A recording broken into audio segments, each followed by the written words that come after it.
Oh my! She took my head off.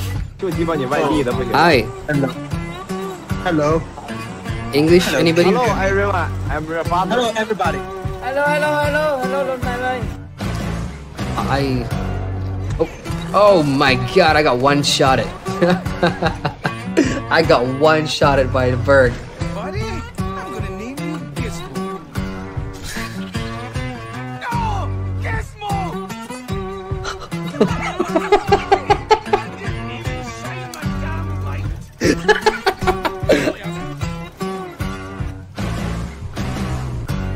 You missed. I saw that. That's why you don't roll in Asura. When you're that small, you just can't see where you're going. Oh my god, Cersei. I hate you, Cersei! You are gonna die in the hands of Jaime next season. That's my prediction anyway. Your own brother is gonna kill you, Cersei. And I'll laugh and scream in joy when that happens. Oh no, oh my god! Whoa! Holy cow, that's a big whale! It's actually trying to destroy the raft, guys. Whoa! Oh shit, it's going to run! Dude! Yeah, but if you're... Son of a gun! Son of a gun! Melee! Son of a gun! Come on! Die! You're gonna die! I'm gonna kill you! I'm good at melee! I play World of Warcraft, I play all kinds of MMOs, you will not beat me melee! I did it! I killed someone! Oh, I'm friendly, dude, look, I'm not shooting you, look.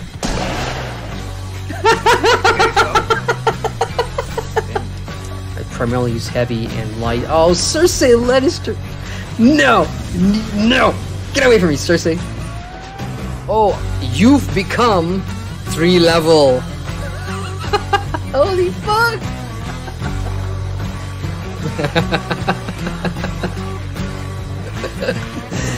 That's the Reaver Holler. What's your name? Bravo. Oh, in my language it means sadness. Oh, kind of represents me. Okay, here's the first dungeon chest. If I get anything other than a distillate, I will get a heart attack. Son of a gun, I got something other than a distillate. That's like the first time ever. I should say that more often.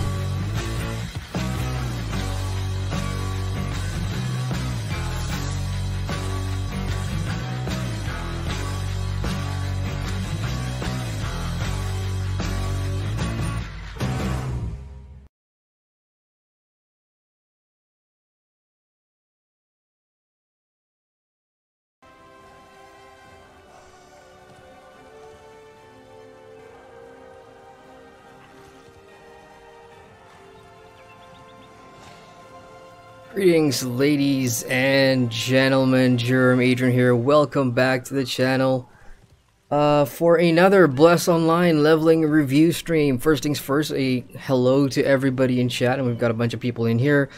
Jay in chat. Hello, Jay. We got Iona as well. Guess who's awake? Welcome, Iona. Long time no see. And yeah, I do apologize that the stream usually is kind of late for or very early for a lot of you guys in the West. So welcome to the stream. We got ggmyster in there as well. What up, man? He says he's moving along in Guild Wars 2 now, which is great. Got Logical Chewy? No, the Hysterical Chewy in chat. So I think your Twitch and your YouTube names are kind of different, right? That's how it works. Anyway, welcome aboard, man. And we got Rod1 in chat says, oh yeah. Oh yeah, indeed. So look, before I get started here, first things first, you guys will notice that my UI overlay and everything is kind of different. That's intentional. I've been playing around with navigating Twitch a bit more, and I've downloaded a new streaming software and everything, so there's going to be some visual changes. Hope you guys, if you got feedback, just let me know.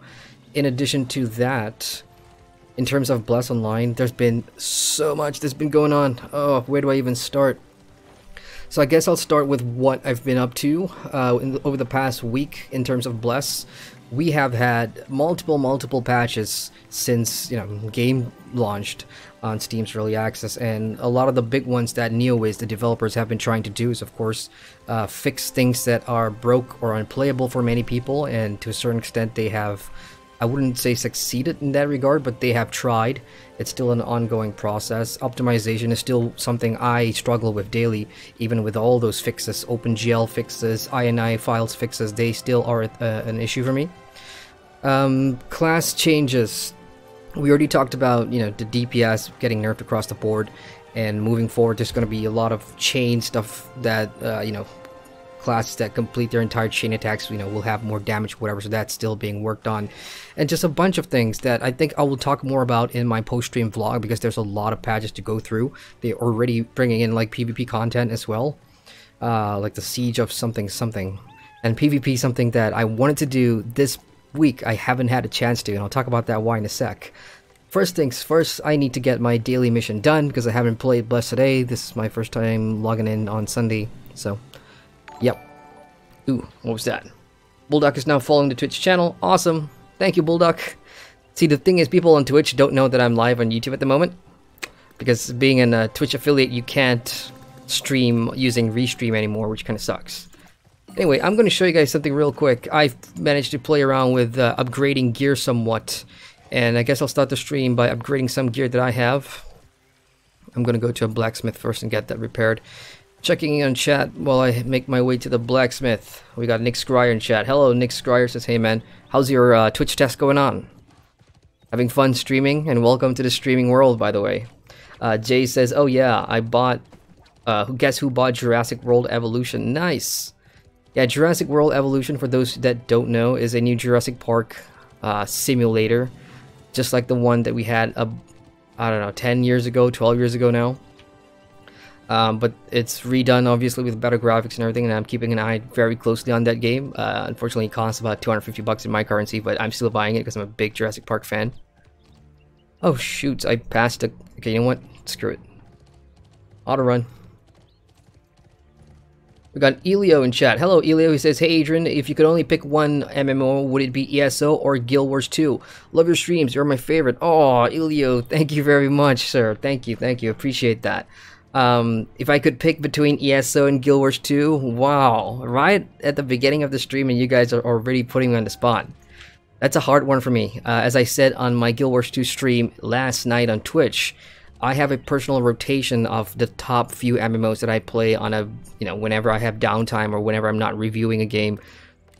It's Guild Wars 2, it's Elder Scrolls Online. I'm starting, you know, to play a bit more World of Warcraft in there, so those three are in my main rotation at the moment. In no particular order, it's just what do I feel like playing, I'm going to jump into one of those three games. So if you ask me to pick between those two, I can't. I really can't. I can't.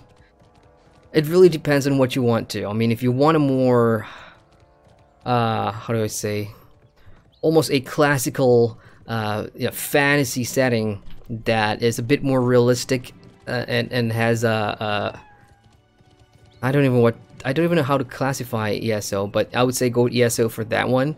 And if you want an experience where it's all about, you know, a better community, more landscape kind of events, and a story that is not necessarily as serious, but also lighthearted and a bit more fun, then I'd say Guild Wars 2. For PvP, I'd say Guild Wars 2, hands down. Alright, now that I've fixed all my equipment, I'm going to show you guys how upgrading equipment works, and you will hear me bring up Black Desert Online a lot in this stream, because one thing I noticed over the past, you know, few days of playing NeoWiz, for whatever reason, a lot of their systems, they really are inspired by BDO in some ways, and there's a lot of similarities here, including the enhancement machine. Now in my bags you will see all these orbs, this condensed magic stone. People call them Dragon Balls from the Korean version. But this is what you'll need to upgrade your gear. So I'm just gonna open up my sheet here, and I've got my level 37 weapons, and yes, I am level 37 at the moment, so I'm inching my way closer to 45, which means the review can come out pretty soon too, and I can move on. So I've got two stuff in here that I can enchant, or enhance, sorry. But this is the machine that you want to enhance, and this is the dismantling machine. How do you get these magic stones? Well, if I am done with this weapon, I just go into the dismantling machine UI here. I drag that in there and dismantle it. And depending on my RNG, I'd either get stones or I get some sort of powder, which is also used for crafting stuff later on. But now I'm doing enhancement, so let's go to equipment enhancement. And we come to this screen. Now, for those of you that have played Black Desert Online, it's going to be very, very familiar. It is basically like for like in that regard. I'm going to put my weapon here, and you'll see that it's going to take 5 stones to enhance this to a +1 stat, which means I'm going to get better stats or whatever. +5 is the highest you can go risk-free. Then anything after +5, there's going to be a chance to fail. And what happens when you fail? If you've played BDO, you can guess what happens when it fails. Your durability goes down. As it says here, failure in enhancement may decrease the enhancement level. So anything from like a +8 or whatever, if you fail, you'll go down to like a +7 or something like that. And of course, your durability goes down too, because you see there is a max durability there, 53 out of 53. So it has already put the stones in here. Here we go. Enhance. It takes a while for some reason. It doesn't have the flashy, you know, with BDO you'll see the black spirit dancing in the background as that thing goes up. It doesn't have that. So here we go. My mace is now +1, and that is the increase in stats by enhancing it by 1 level. So we know that the next 4 levels are risk-free, but the cost to enhance them will increase as well. So from 5 is now 7. So it's just like that whole Blackstone system that BDO has for, you know, Blackstone for weapons or Blackstone for armor. Now it's up to 12. And I'm just doing this, I don't know if I should even recommend this if you're 37, because at 40 and 45 you will obviously get better drops, I think. So you may want to hold on to your stones. I'm gonna go all the way to 5. I'll check it in chat meantime. Hysterical True says, I'm surprised people play this game after the flop it had. That is the common sentiment with a lot of people. Like, at launch, general consensus is it sucks. They move on. Games don't die on the first day. Games will carry on for a couple of weeks or a couple of months or a couple of years, and depending on how the developers take criticism and come back and show what people, critics like me, what they can do, how they can turn games around, that's what's been happening. And that's why, you know, I think some people are still playing it. Others they just like the game. Like, I'm in a guild that's very positive about Bless. Like, they love Bless, they like Bless. I don't share that enthusiasm with some people in my guild about the game, but I can respect that because, you know, we're all different people in that regard. 40 now. Okay, sure, let's go up to 5. Alright, checking in some more. Jay says Jurassic World 2 was awesome. I haven't seen it. Don't spoil it for me. Alright, so like I said, +5 is going to be the highest you can enhance, and now going to a +6, you will need extra items. You can see we will need a Whirlwind Condensed Magic Stone. Where can you get this? Dismantling Special Currency Shop. So apparently you can buy this in the store, but for dungeon points, and the other one is PvP points. Grease, on the other hand, is from the Special Currency Shop. So I'm not going to go higher than 5. Let's take that out. Let's do my shield now. Okay, check it in chat. Jay says, I'm a god now in PvP and Guild Wars 2 with my Soul Beast Rangers. Soul Beast Rangers are pretty good. I gotta say, like, I was doing about 4 hours of World vs. World last night, 2 hours on Twitch, and then after the stream I was carrying on playing it with Wiga, a good friend of mine, and we had a blast. After Break says, hey JRM, what professions would you recommend for a new player, first character? New professions I would recommend, well, there's 3, Armorsmith, and then there's one more, Enchantment, or Enchanting, or Enhancing. That's the one that you can get Taming Scrolls, and stuff like that. I would say go for that one first. Because with gear, a lot of what you'll be using as a new player, I think, will come from dungeon drops. You'll be using a lot of that as well. So I would say go with the furthest one right, Enhancing, I think it's what it's called. But don't take my word for it. That's what I would do if I were to start this game all over again. I would pick the other one instead of Armor Smithing, which I never do now.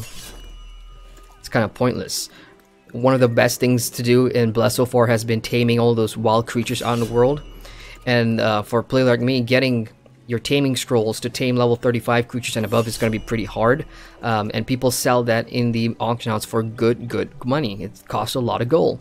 So I would definitely do that as well. So if I am bored of taming or whatever, I could sell that and make a profit. Because trust me, taming in this game, people love that shit. And taming scrolls sells pretty well. Scrolling down, we got Wiga in chat. Buck, good morning, Wiga. Welcome to the stream. So that is done. Shall we go and continue my questing and finish this bar? We get closer to 38.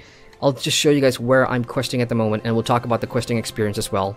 It's a chill stream. I'm just gonna take my time going through it. If you guys came here for action, I'm sorry to disappoint. So here's where I kind of last stopped in this. Oh boy, what do you call this place? I'll talk about where we are in the story right now. But we're heading into the Wyvern Valley. My main story's up there, and the Kobold Hideout, which is the game's fourth dungeon. This is the game's fourth dungeon, and I think I'll be making my way down here. So as soon as I get there, I'll see if I can get a group, or if not, I'll just continue my questing, because questing so far has been a lucrative source of XP. What about my daily missions? How am I doing with daily missions? I need 2 more. And once you hit 5, like I said, you'll get all these stuff, including taming scrolls, which are pretty handy because I don't have the scroll crafting profession. I need pet enhancement +1. Oh, okay, I can do that. That's basically perform 1 main crafting skill and enhance pets. Okay, let's do that real quick, and I can complete my daily. So pet enhancing, huh? This is my pet journal. I have a whole bunch of rats in here. Don't ask me why. But rats are all that I could tame with the scrolls that I had. So how do you enhance pets? It's right there. So what I do, and usually for mounts it's gonna work the same way. You just click on enhance, and enhance simply means you can feed a pet another pet to gain experience. So I'll show you how this is done. I've got a ditch mouse and I got a black city rat. I prefer the name black city rat, so I'm just gonna ditch the mouse. Just drag it in here. Please select a valid target. Oh, it's already level 10. Damn it. All my pets are level 10, so I can't enhance. I need to tame like a new pet. Well, that's easy. I'll just go to like a slum area and use my last level 15 scroll. There's got to be some crappy pet around here somewhere. I know just a place to get a crappy pet. But first things first, let me just craft my 1 daily crafting thing and get it done. Give me my... I'll take my steel. Take my ore. Hang there, chat. I see chat moving a lot. I'll get to you guys in a sec. In the meantime, what are you guys playing this weekend? I know, from all of you guys here on my channel, you guys play your own MMOs, but you guys keep in touch with what I'm currently reviewing and stuff like that. What are you guys playing? What MMOs are you guys playing this weekend? Or if not MMOs, then what kind of games are you guys playing? Hey, who's watching E3? Who's keeping up to date with everything that's happening on E3? I saw the EA press conference, and I gotta say, Battlefield 5 Battle Royale is like... I don't know what to think of that.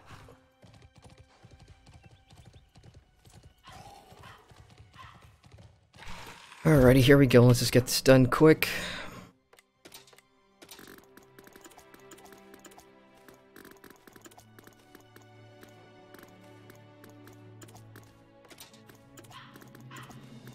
Just 1 is all I need, actually, to do my daily. And that is done. So I will claim my daily for that down here. And that's going to give me pure moonlight powder for enchanting, cooking, and alchemy. Good. And the last one is really pet enhancement, and I'm done.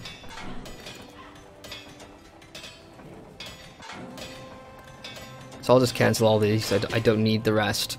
Okay, checking in chat some more. We got Punk in chat. Hello, Punk. What up? We got Eyoop in chat as well. He says, did they fix the FPS drops? I mean, they've tried something. I can't remember what they tried, but the fix mostly is on the player's part. We had to go into the INI files and change that ourselves, and also the OpenGL settings to improve our own FPS. That's the truth. I'm not sure they've done anything significant yet. I could be wrong.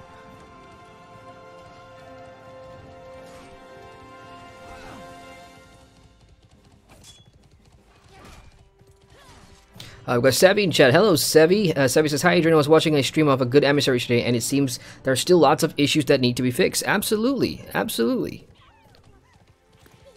This game... whoever tells you that this game has fixed all its issues is kind of bullshitting, because there's a lot of stuff that still needs fixing. That is a given.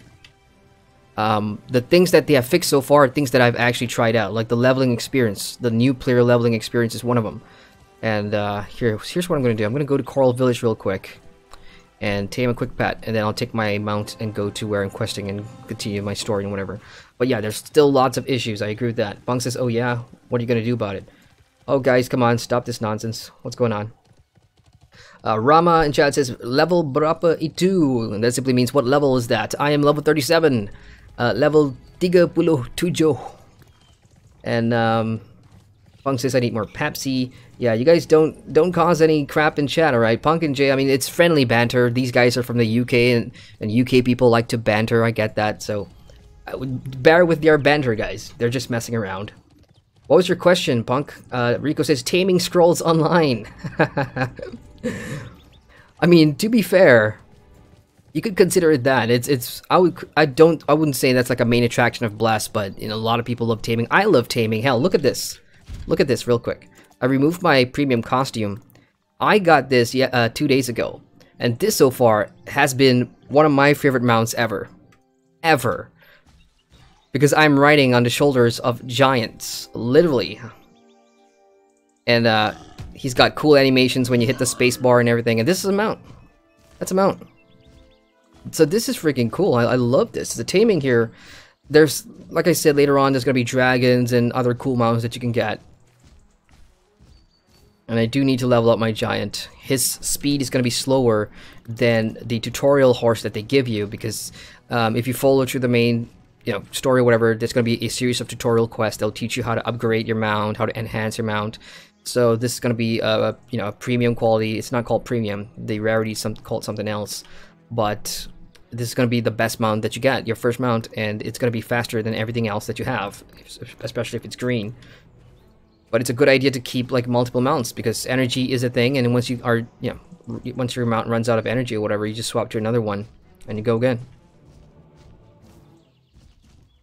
Usema in chat says, Bless online with a face that I don't know what emote is that. I'm bad with emojis, sorry.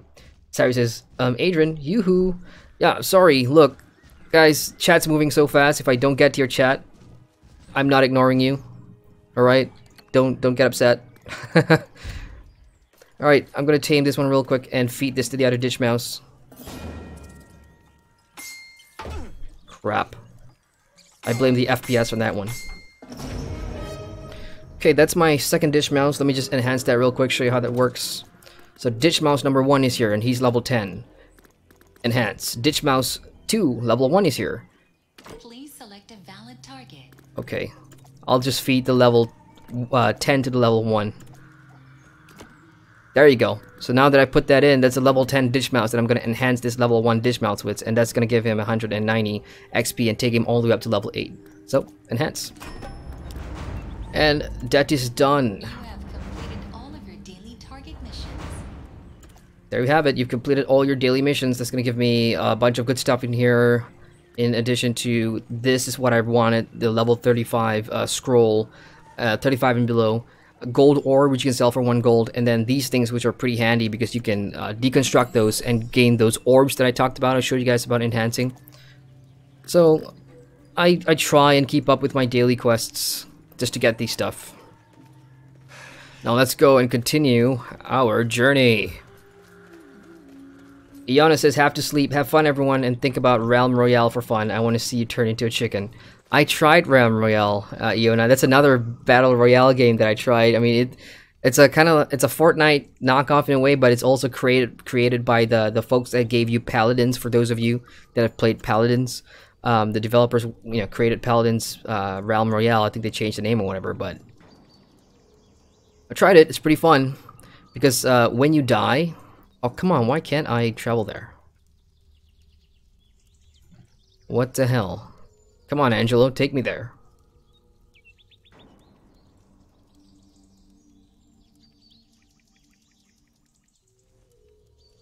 Okay. How about here? Or here? Yeah, that's close. I'll just run the rest of the way, whatever. More time to check in and chat. But yeah, the cool thing about Realm Royale is, in Fortnite or in PUBG or any Battle Royale game, when people kill you, you're dead. But in Realm Royale, when people kill you, you turn into a chicken and you have a set amount of time, maybe 30 seconds. If nobody kills you off in a chicken state, you get to revive. Which is pretty interesting. It's a fresh mechanic for Battle Royale, I suppose, instead of just dying, you know, straight out. Scrolling down some more, ggmyster says, preferably team with bat of the same type for 25% enhancement bonus, I think, which is something you'd want to do. The reason I did what I did was just to get my daily done. I do not care about, you know, leveling a pet, although I will care about enhancing a mount properly. Disputed zone. Oh yeah, and there's that too, Disputed Zone. Over the past couple of days, I've been leveling up primarily in Disputed Zones, which means I've come across plenty of Hyron players, and Hyron is the opposite faction. I am a Union player. Hyron's the opposite faction, for those of you wondering. Have I participated in PvP yet? Open world PvP? Not yet, because even without these things that I have here, Peace Decoration, this is what you buy either from a vendor in-game or from the in-game cash shop.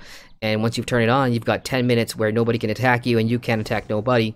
And then once the 10 minutes is gone, you have a 1 minute cooldown before you can use that again. Even without the Peace Declaration on, the buff on me, when I pass by a Hyron player, I haven't been attacked yet.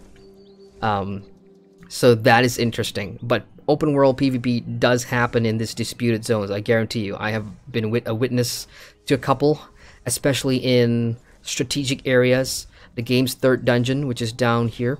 This is the Eurytus Mine. This is for level 31, and to get here, there's going to be a cave that players have to pass through. Now, the thing is, both Hyron and Union are going to be around there because they know that congregating around a dungeon is the best place to find some PvP fights or whatever. So I've seen people fight in that cave, and unfortunately for you PvE folks, that cave has quests as well because there's NPC there. So if you were thinking about questing there, then you will have to pop one of those Peace Declaration scrolls. Alright then, let's go and move along. I'm gonna go back right here to Castillo. This is gonna be a long ride. Good time to check in chat. We got Sage says, I'm playing Bless. Awesome, Sage. ggmyster says, I'm playing Guild Wars 2, but I was tempted to level a Kara up in Bless again. Man, you've been everywhere, huh? I mean, you started a Paladin, you got a Mage and Blast, and a whole bunch of things. We got Professor Kaken. Hello, Kaken. He says, Aeon I picked up this week. Its combat reminds me a lot of this game's combo system. Yeah, Aeon is a game that, like I said on Twitch last night, I checked it out for a bit, but it didn't really grab me, so I may have to check that out again. Savage says, Mass, still Age of Conan, usual. We got Ruglador. Hello, Ruglador. He says, I have been playing Secret World Legends. I just got into the City of the Sun God for the first time. Nice. City of the Sun God is after after the first part of Egypt. I can't remember the first part. Scorched Desert. And I love the Scorched Desert because it's a small map. All your NPCs and all your quests takes place in a short area, so you can do a whole combo run and pick up a ton of XP and a ton of loot bags. And there's a guide that I use for that, Secret World Legends Scorched Desert bag run. Just Google that, you should be able to see that. Scorched Desert on the other, the next one, City of the Sun God on the other hand, has the best story for me. Holy crap, that's a lot of Imperial soldiers. What on earth? Damn it, Giant, you're taking me through enemy territory here. I'm gonna have to manually control this sucker. But yeah, all these guys, 8 request board. I guess I just ran through like the enemy faction's base or something. But there are all these monsters, and you can see I've already killed one. So these things do give you all those hunting quests for XP, and at my level, the XP gains from picking up side quests and killing the first tier of your hunting quests are pretty good, pretty decent. I see elevators going up the cliff, not sure to where. There is a Hyron player right there. That is what an enemy player looks like. You'll see the flag in blue. There's another player right here. I don't have my Peace Declaration up, so if he doesn't see that, he would probably attack me right now.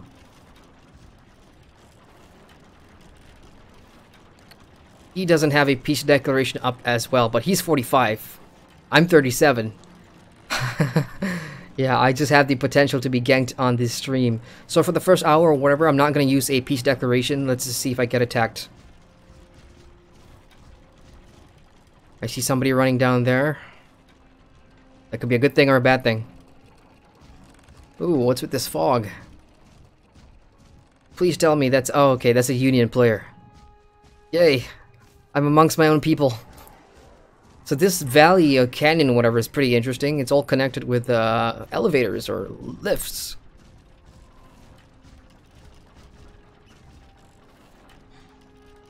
Good place to gank people too. In between waiting, just put them in combat.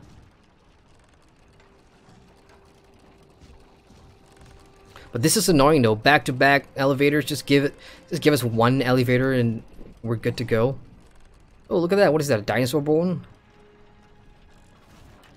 All right. How close? Yeah, there we go. All right, you take over, and I will check in the chat some more. Sebby says I tried to play Secret World, but I need a better graphic card. Yeah. I mean, now Secret World is about 6 years old, I think. So, I mean, if you can upgrade, just get like a 970. I think 970s are pretty affordable. But anything less than that, I think you should be able to play that. We got Mr. Gambino in chat. Says, hello, everybody. Hello, Mr. Gambino. Sorry if I'm getting to you guys' chat late. Kaken says, the Giant Mound is neat. Yeah, the Giant Mound is neat. And Savvy says, and Adrian, he's the kind of emissary who's positive constructive, but he said that they do fix some stuff, but there are several not yet, and he's trying to stay positive because he likes Bless, which is good. I mean, that's...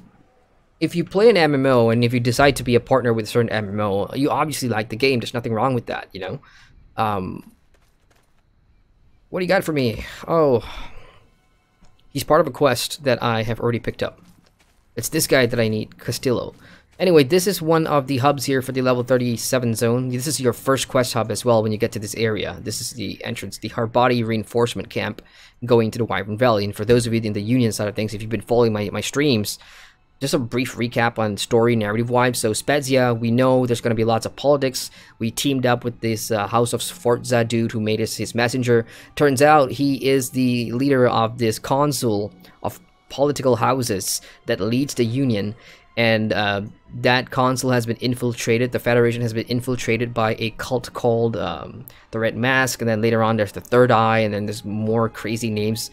And what they've been doing is they've been trying to resurrect this Black Tower, which means bring demons back into the world. And that's taken place somewhere here. So when I got here, the story here was, how do we stop this mage and his cult from resurrecting this demon tower portal nonsense?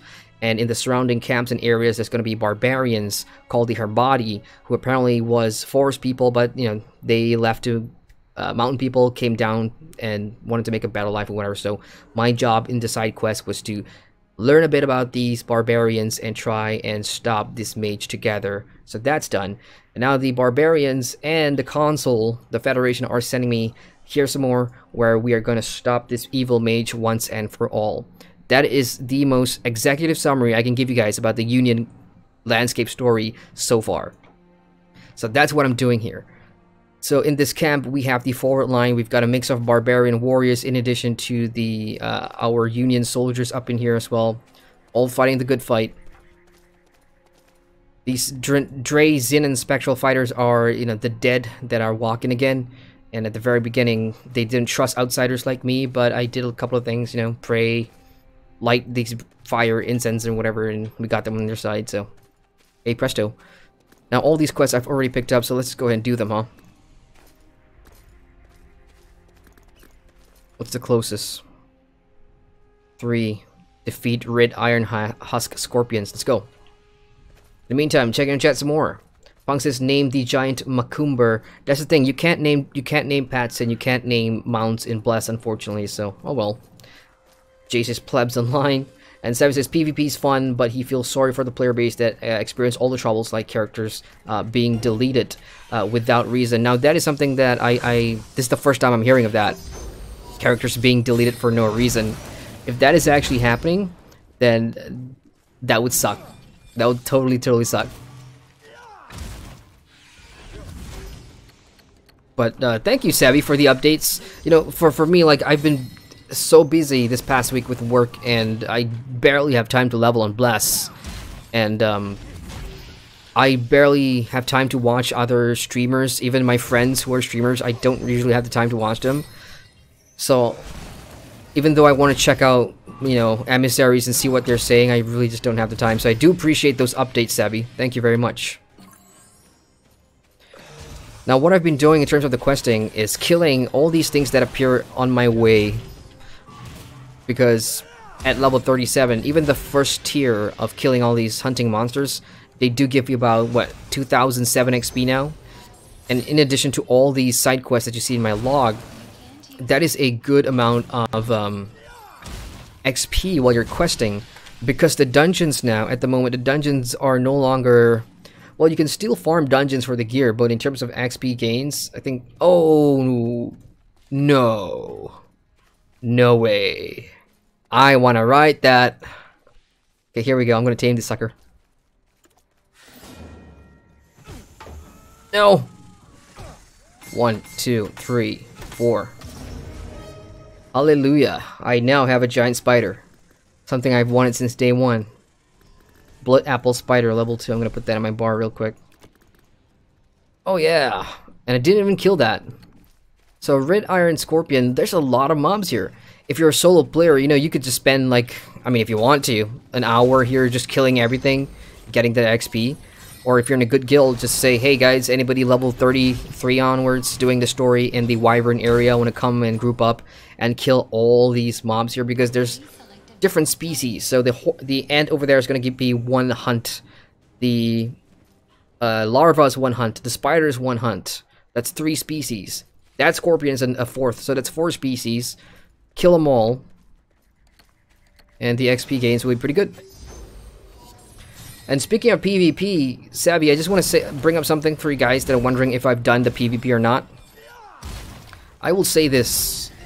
The timing of the PvP is something that I'm not a big fan of, and I'll talk about that in a little bit.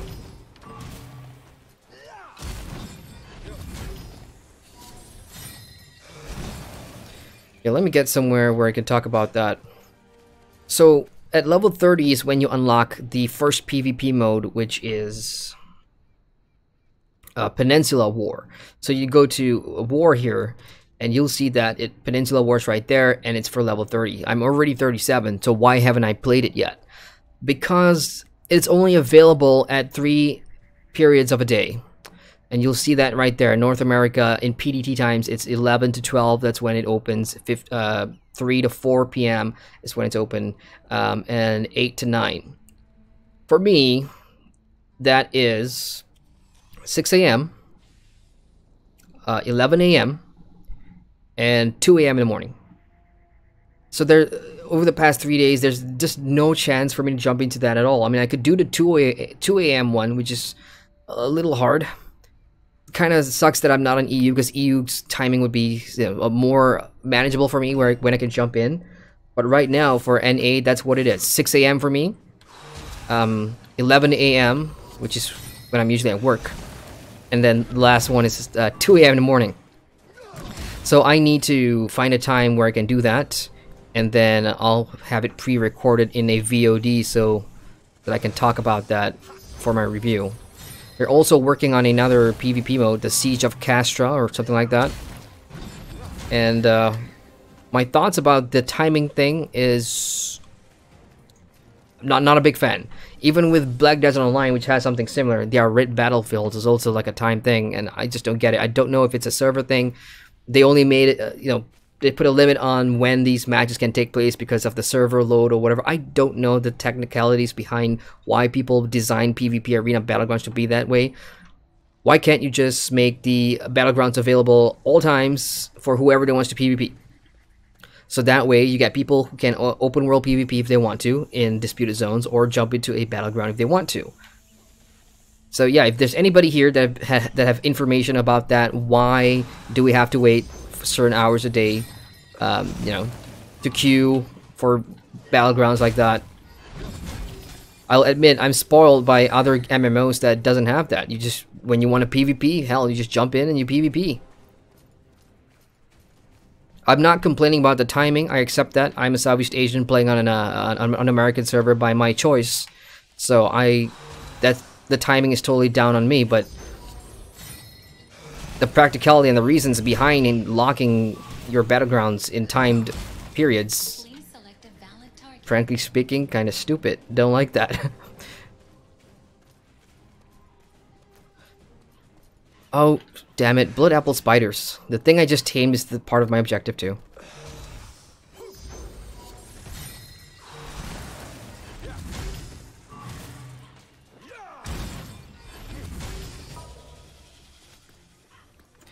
And that's unlocked a new hunt. Now, the Berserker class. Somebody told me, oh, I don't have this one unlocked. Let's open up this hunt. Somebody told me, dude, check out the Berserker combat system because it's totally action combat and it's super fun. And this morning I rolled my Berserker and I checked it out, and wow, actually, the Berserker's combat doesn't have. I mean, you can still tap target or whatever, but it has the reticle and you can just aim your attacks. And because it's AOE, you don't suffer from the you don't suffer from any pacing issues, because a lot of your attacks are also just charge and then you just aim at a cluster of mobs and you let go that swing, and it's just good stuff.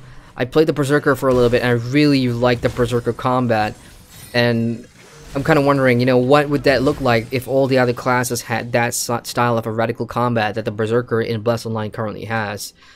I've recorded a lot of footage for that, so I'll probably show that off on my vlog. Or I'll jump onto my Berserker for a while. If I get bored of killing spiders here.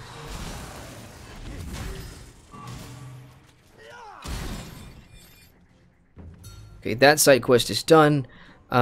Speak to Pioneer Captain Johans in the mines of Drazinen.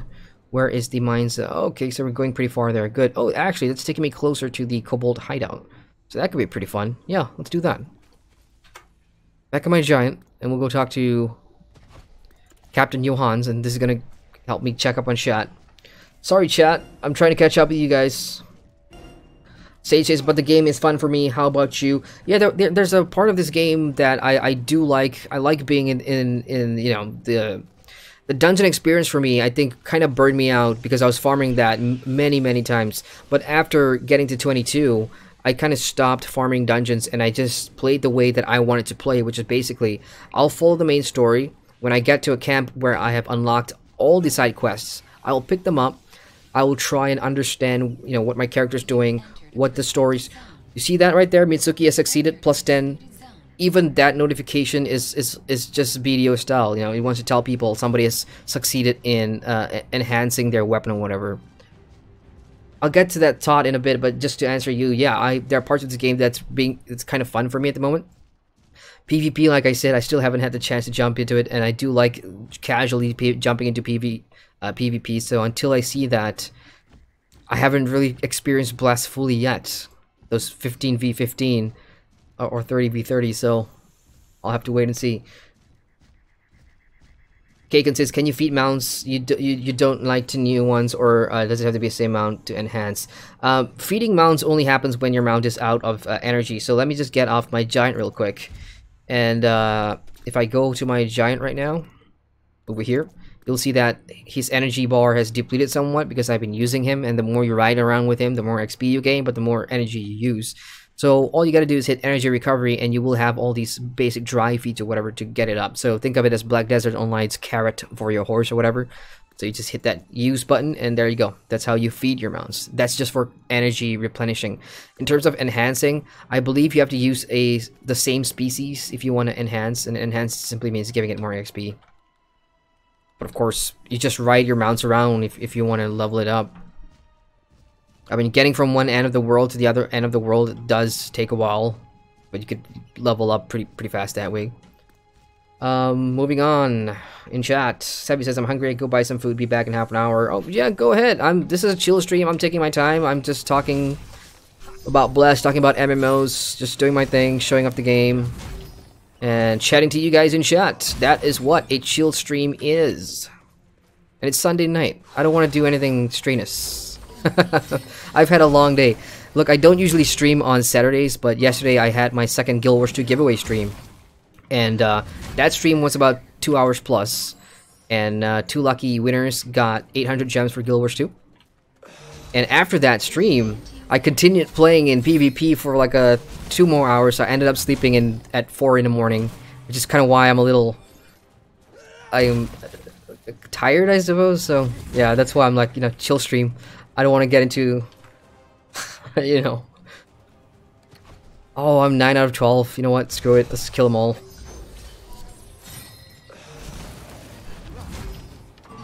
use that.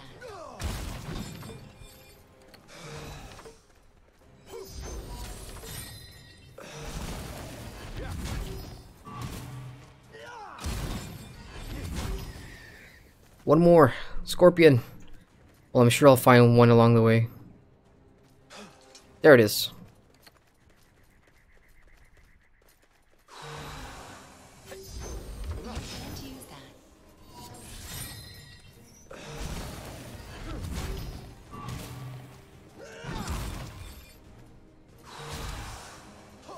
You can't use that.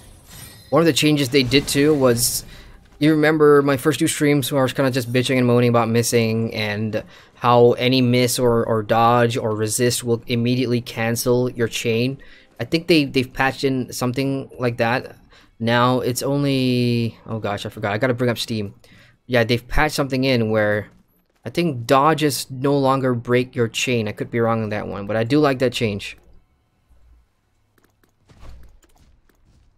Okay, checking in chat some more. Punk says Punk Rock Online. What is that, a new game? I know I'm really behind on chat. I'm catching up. I'm catching up. Tom says, oh damn, look at that Drake. That Wyvern is just basically your basic travel. Just your basic travel. But you can tame dragons and wyverns later on, Tom. Sorry if I'm getting to you guys late. Tom says, good morning. Good morning, Tom. How you doing, man? We got Pelican says, so you haven't experienced the joy of being ganked constantly then? No, I have not. Either... Hang on, that's a meteorite. That's I'm not gonna collect that.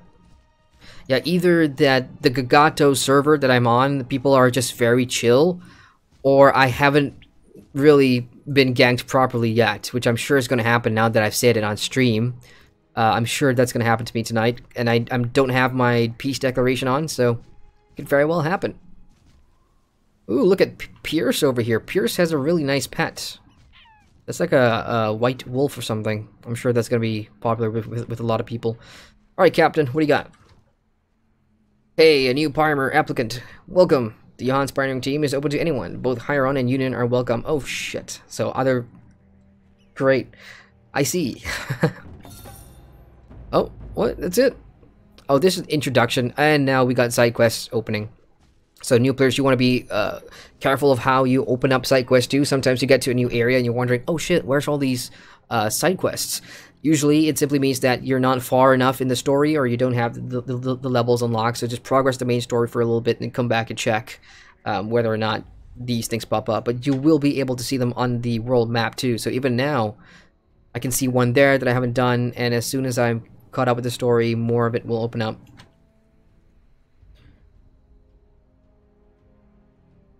Defeat kobold miners in the mines of Drazenin. Okay, so this is all about helping the miners, I suppose.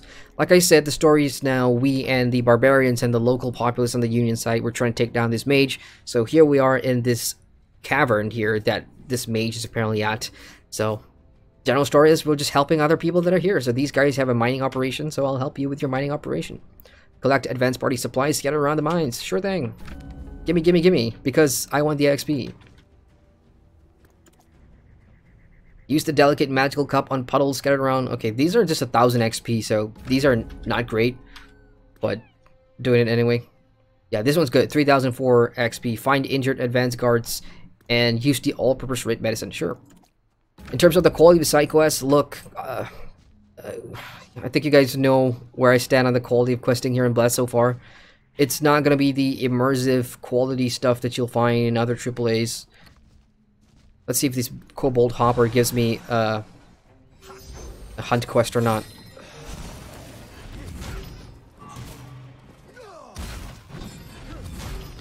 Yes and yes.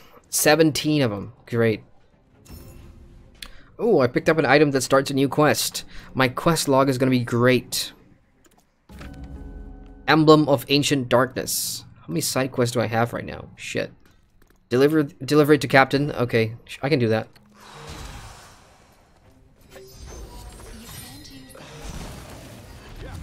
When it comes to these questing, I've now come to a point where I accept that, yeah, I'm gonna shut up and do it for the XP. Not so much that, because the story's kind of predictable. Like, as soon as you follow the main story, the exposition now at least is getting better to a point where, okay, it's tolerable. The first 10, 20 levels, maybe the main story is gonna like, you know, you're rolling your eyes, but now it's definitely getting better, especially with the whole house politics and the big reveal about the son being the traitor and all that stuff. That really soaked me in a little bit. When it comes to the side quests, I just do them for the XP. Okay, moving in on chat. Kagan says Aeon feels really ages, kind of like I'm playing old WoW content. I'm interested in seeing how it changes compared to the new stuff. He says I can't say I recommend it, just revisiting an old game I used to play to see the changes. We got Mr. CNZ. Hello. He says I was sorry if I'm getting too late. He says what has better PvE and combat? Guild Wars 2 or World of Warcraft? Better PvE. It's very, very subjective, guys. Better PvE could meet my definition of, you know, good, fun, engaging PvE is definitely different than you guys's. You know, most of you that follow my channel, you guys will probably consider me a PvE Care Bear, probably, but I do jump into PvP, like I said, as often as I can. For me, engaging PvE, there's a lot of ways to define that. World of Warcraft has a lot of PvE to offer because it has so many years over WoW, over Guild Wars 2, sorry, so obviously, I think with WoW now in 2018, the game just has a lot to offer new players.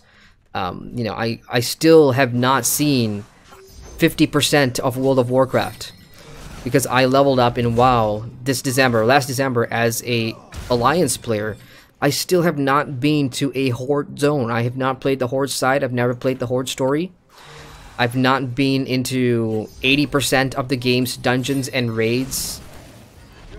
So as a new player, I think if you're asking me which game has more to offer for PvE, of course I'm going to say World of Warcraft. Guild Wars 2, once you've played all that the game has to offer, you then get into their content cycle. Between expansions, you'll have to wait for the Living World season stories. These can be frustrating if you're constantly on and you know you're looking for the next thing and the next thing and the next thing. Guild Wars 2, you know, they take their time with the content. Well, the Warcraft does too, but when Warcraft releases content, it's usually in one big chunk. So it's hard to compare the two games for PvE, I'm afraid.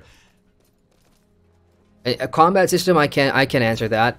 I think for me, down to the class as well, I compare them by classes. So which of these games has the best archetype class that I like to play, and which combat feels great for that? So I'll give you an example. Across the board, the Pally style archetype is my favorite. So that's Lord of the Rings Online, Captain, Wild Paladin, Blessed Paladin, if you will, Guardian, Guild Wars 2, and you know, that kind of thing. So between that, I would say, well, since I don't have a high enough level Pally yet in WoW, I'm gonna go with Guild Wars 2.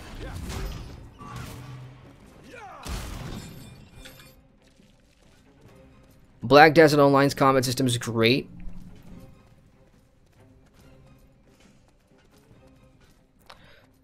If that action combat exists in more of a theme park MMO, that would be pretty awesome. I know that equates to Terra as well, because Terra is sort of like a theme park.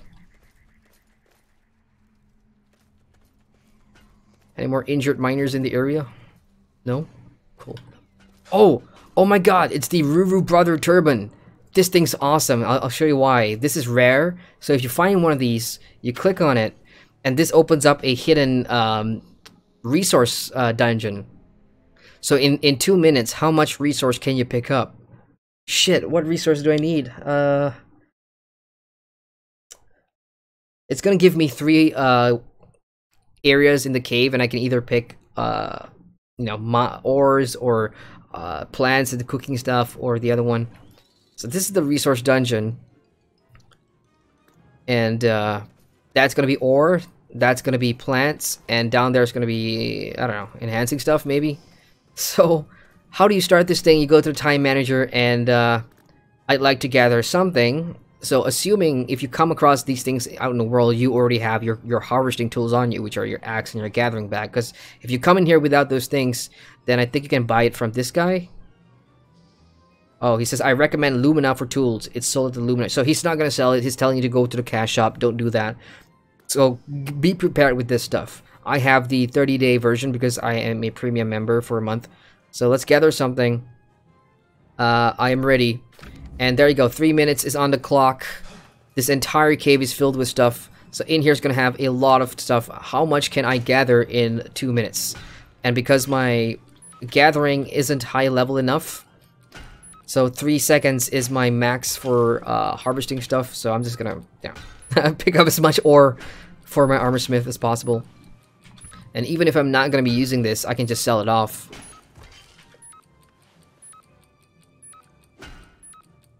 I wish the timer would stop beeping at me. God, that's annoying. And it also puts me under pressure. There's a funky carnival-like music in the background. Not sure you guys can hear that, but it's what happens when you enter a resource dungeon. Again, it's called the Ruru's Brothers Turban. Now, I have no idea what that means. I don't know who or what a Ruru is. I know what a turban is. So I don't know the backstory behind that. But it's basically a turban on the landscape that if you see, make sure you interact with it. And of course, make sure you have crafting stuff in your bags. Because this could be a good place to, you know, make some money too. Now, I'm not doing this the efficient way, obviously, because I still don't know what I want in terms of ore. I'm just picking up a bunch, and they'll add up. Because if you're just doing the main story, you're not doing the side quests where you're out there exploring all these different areas where these turbans apparently drop a lot, so... This is a nice way to reward people who spend more time in the open areas, killing mobs, doing your side quests. 1 minute to go.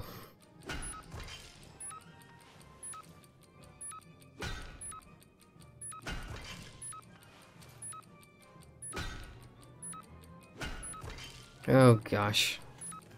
I see chat moving, and I see a lot of questions being asked. Hang in, chat. I promise. I'll take a break. I'll take like a 5-minute break, and I'll talk to you guys. I'll answer all your stuff, right? Let me get out of this resource dungeon. Look at the stuff that I missed. I think if you've maximized your gathering or mining, I think you can bring it down to like a second or 0.5 of a second. So that's like instant harvest.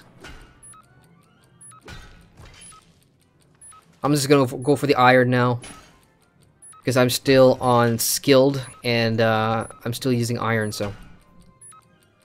18 seconds, any more iron? Yeah, here we go. Ooh, what's that? I've never seen that ore before. What is that? It's glowing. Gold ore, good. I don't know what that's gonna be used for. I haven't seen that yet, but I'll take one. Any more gold ore? Shit, that's 1 gold right there. I should have looked for more gold. Oh, damn it. Well, you learned something new. That is it. Time's up. For better or for worse, I'm now leaving this resource dungeon. With a decent haul, I suppose. I mean, I'm just gonna stack them all up and sell them off. But that gold bar, that was worth 1 gold. Shit, I should have looked for that first. Damn it. So once it's done, this guy, Brother Ruru, whatever his name was, is no longer here. So we can only talk to the teleporter. What the hell is he? Is that a teddy bear? Yeah, I mean, I'm not sure if they're trying to make it look cute or creepy. I'm going with creepy. Let's get the hell out of here. Or I'll get somewhere safe and I'll catch up on chat, alright? I feel bad for ignoring you guys for the last half an hour in chat. Kaken says, heard there's flight combat, so there could be neat. Does Bless have battlegrounds or leveling? Battlegrounds, yes, and that was the Peninsula War, and there's a new one coming out, Siege of Castra. For leveling, I'm not sure if they give you any XP or not. I haven't been into one because it only appears at 3 different times of a day, like for me, 11 AM, 6 AM, and 2 AM, so I need to find, you know, the time to jump to that. Alright, here's what I'm going to do. I'm going to take a break, and I'm going to checking the chat so far. Freddy Jin, hello Freddy, he says there's no fall damage. Yep, there's no fall damage. Rugador says, okay, I guess we should add the not having autopath and lead you through enemy faction camp to the list of things that should be fixed in game. Kaken says it's different. WoW is more of a thinking game where you have a lot of abilities to manage, where Guild Wars is more immersive and how you use your moves matters more. Agreed. Kirill, hello Kirill, says high level fractals and raids are pretty much like WoW in terms of rotations and stuff. Keegan says true, Guild Wars 2 has really good PvE content. Oh yeah, you guys baited me into that whole conversation. I could talk for an hour about that. Maybe someday I'll have like a Discord, session or whatever, we can talk about that. Okay, moving on some more.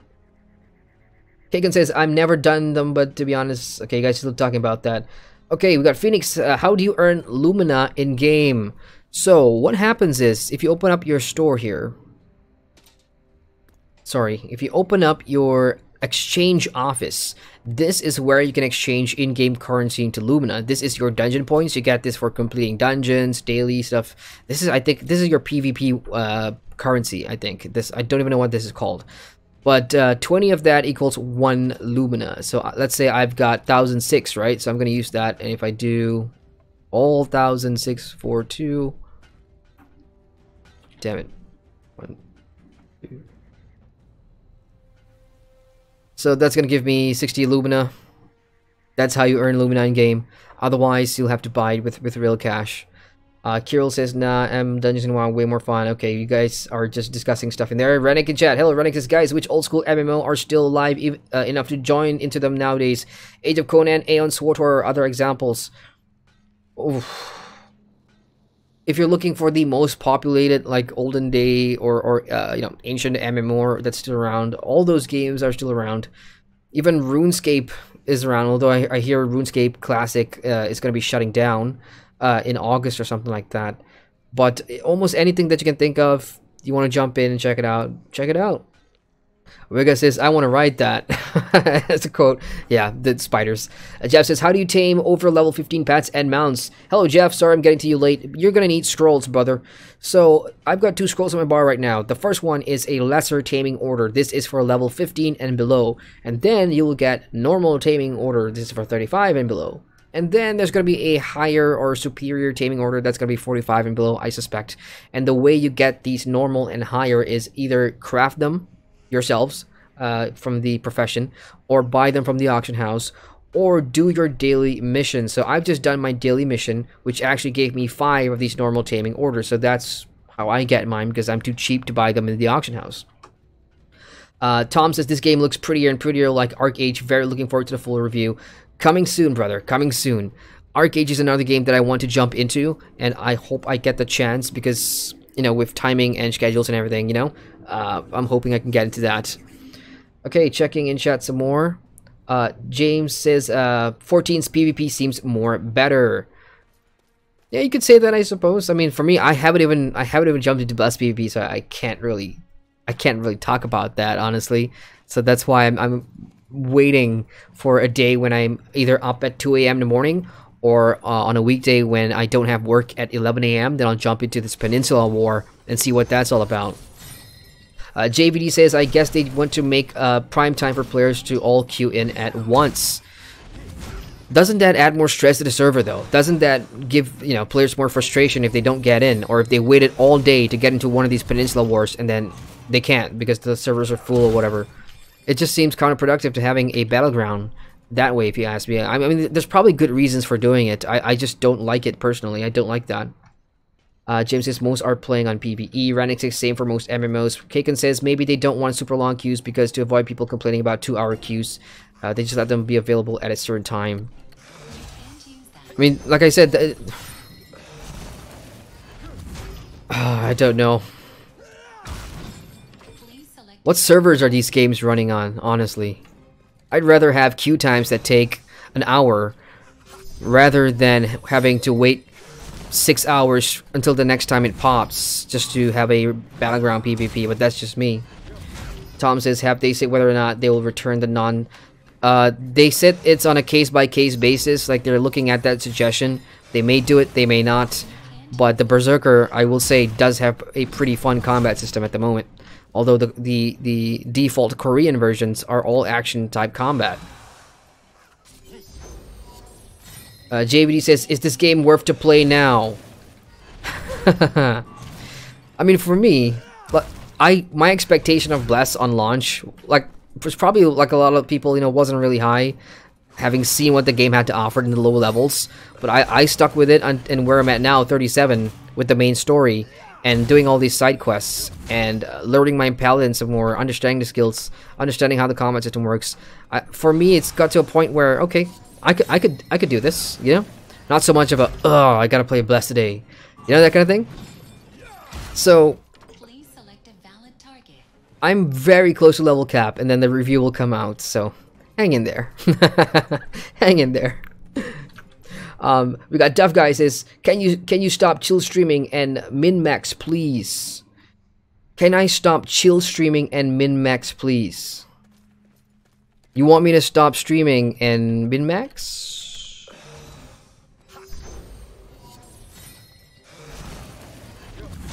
Unless you meant you wanted me to stop casually playing games and start getting into like hardcore raids and PvP and ganking and shit talking and that kind of stuff. Is that what you like to see? Well, maybe. I mean, if I was younger, I'm not getting any younger. I wish I had. If I was doing this full time, yeah, absolutely. I would spend more time at the end game.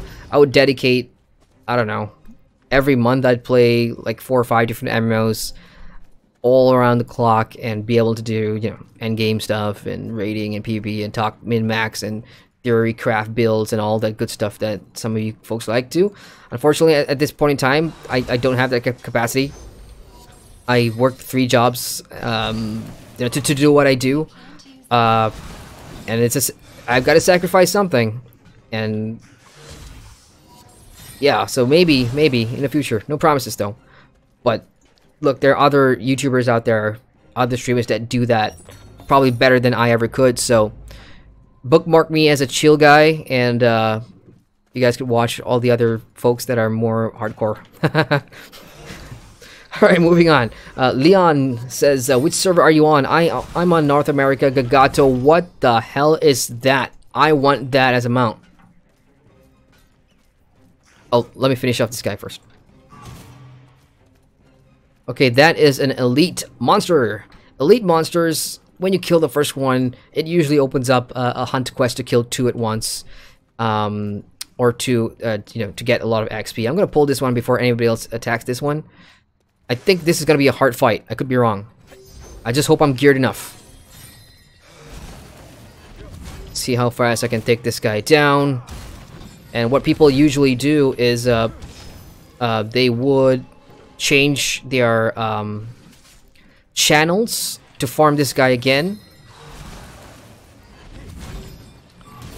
So he's down to half health. I'm still doing pretty good myself. Let's get my crit up. Chain. Block that shit. Blood leech. No, screw that. You ain't leeching me.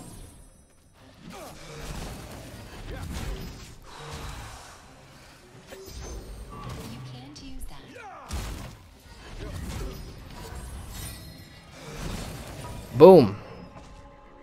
That guy was worth 1,009, and of course he drops good stuff as well. Chunk of Hatred. Okay, it's a quest start item, and ooh, that's nice. It's a level 37 Mystic or Mage. Yeah, I can make some money off that. Or break it down for parts. So he's dead, and you'll see that I can kill him again. So what people usually do is, up here in the top right, you just change your channel from channel 1 to channel 2. So I've changed my channels now, and if it's walking around, there he is. All I gotta do is farm him again.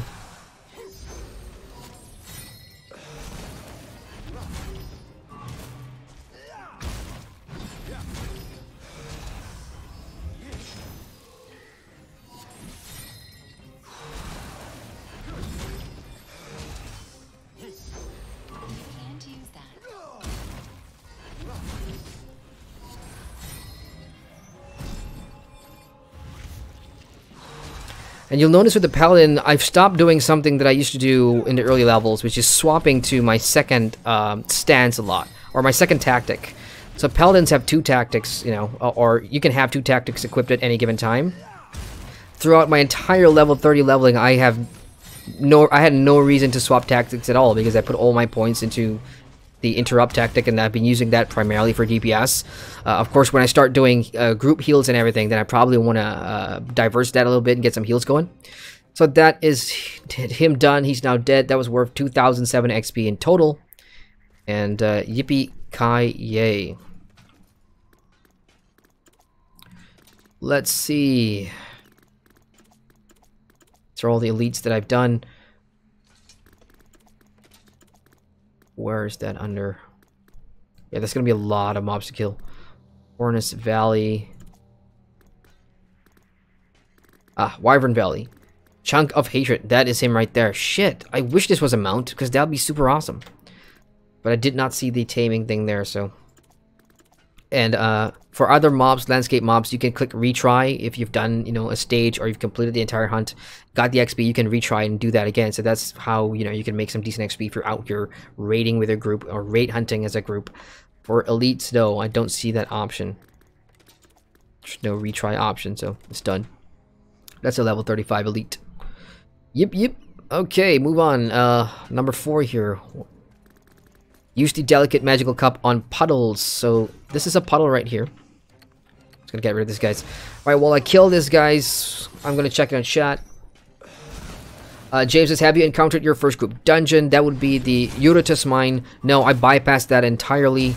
I have to admit, I got kind of sick and tired of the whole dungeon experience after farming the first 2 dungeons about 40 times in total, maybe. I don't know. I got kind of sick of that, and that's why now, you know, I'm more than happy to soak in the landscape content. And my guild, they're pretty high level now, so I've seen people ask them to run low level stuff, but there's no interest at the moment. Here's a puddle. Let's do that real quick. And done. Next up, defeat kobold miners in the mines of Draenei. Draenei, wow. And collect kobold mining tools. I mean, all these guys are kobolds, so I guess they count.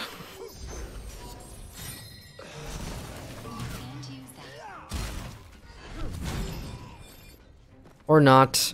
Usually mobs that are part of the quest will have, you know, on their nameplate, there'll be something there. Alright, checking in some chat some more. I'm trying to catch up to you guys. Rico says, how to tame your dragon 3. We've got Joseph in chat. Hello, Joseph. He says, I was going to get this, but saw all of the bad reviews for it. Is it as bad as they say? All those reviews you saw, in fact, anybody in chat right now, all those reviews that you guys saw, keep in mind, look at the date of the review and match that with the date the game came out. That's how updated that's going to be. Because there's a lot of patches that have come in so far that have kind of tried to address things, and they fixed a couple of things, including the early level experience, including, you know, damage stuff, translations. If I were to level up now, it's no longer you've become 37 level. It's now you are now level 37. Lots of things they've changed, and so oh shit, hang on, I'm in the kobold hideout. So yeah, I mean, with those reviews, that's what they are, they're reviews.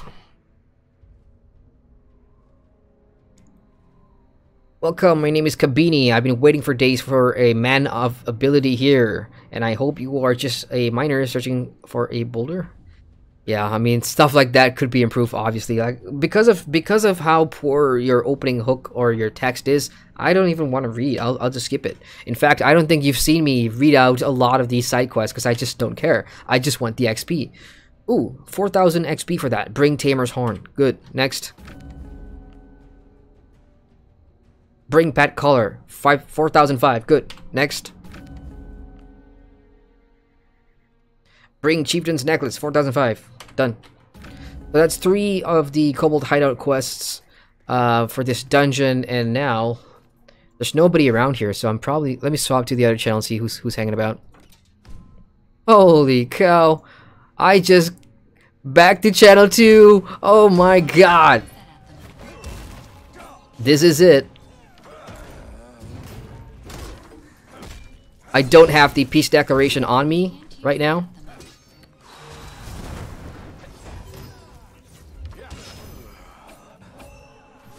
I'm getting 3-on-1 at the moment. This is a level 45 player. And I'm 37 at the moment. Oh, I'm about to go down. I changed the channel and I got ganked. Yay.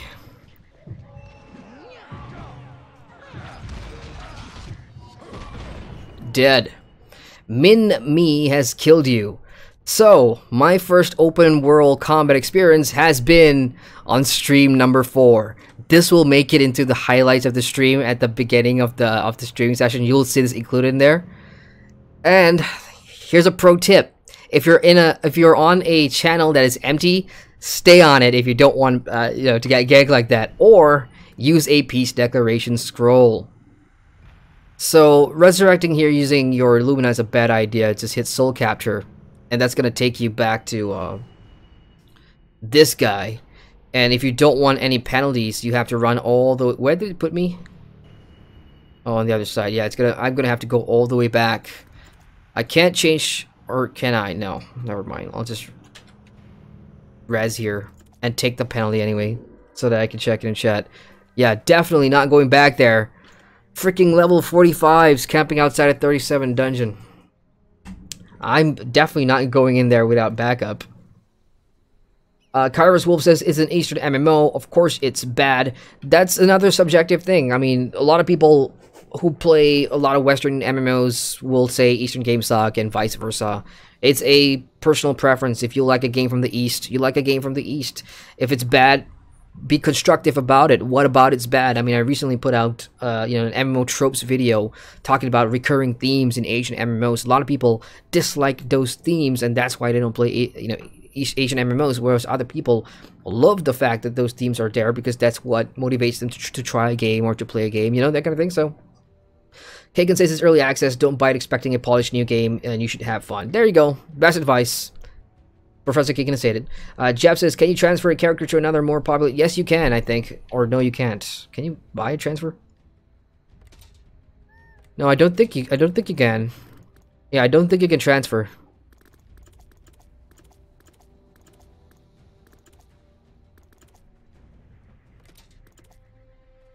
Yeah, I don't see no server transfer, so no, that is a negative.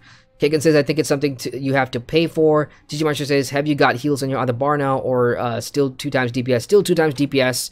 For me, when I'm doing landscape content, I don't really see the point of having heals. I mean, in that situation, maybe it would have helped, but no, you're gonna get ganked in a group and die anyway, so it's pointless to kind of do that.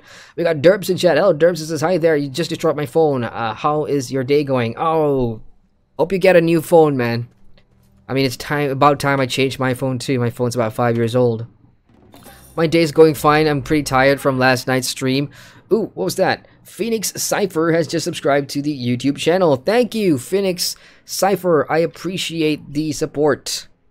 Yeah, I mean, look, my UI overlay and everything has changed. So in the bottom, you can actually see like the total subs of the channel or anything. Like a lot of people don't do that, but I put that in there because the goal for me in the near future is trying to get to 8K and then slowly creep my way up to 10K. And at 10K, I have this super secret reveal here. I've got a big plan where I'm going to be giving out gifts and giveaways on my YouTube channel. Think of expansion codes and all that stuff for my 10K giveaway. We're celebrating 10,000 players, friends on this channel that are passionate about MMOs. And yeah, so I'm looking forward to that. My goal is to try and hit 10K by the end of the year. So yeah, welcome to the channel, Phoenix Cypher. Welcome to this awesome group of people who are as passionate about MMOs as we are.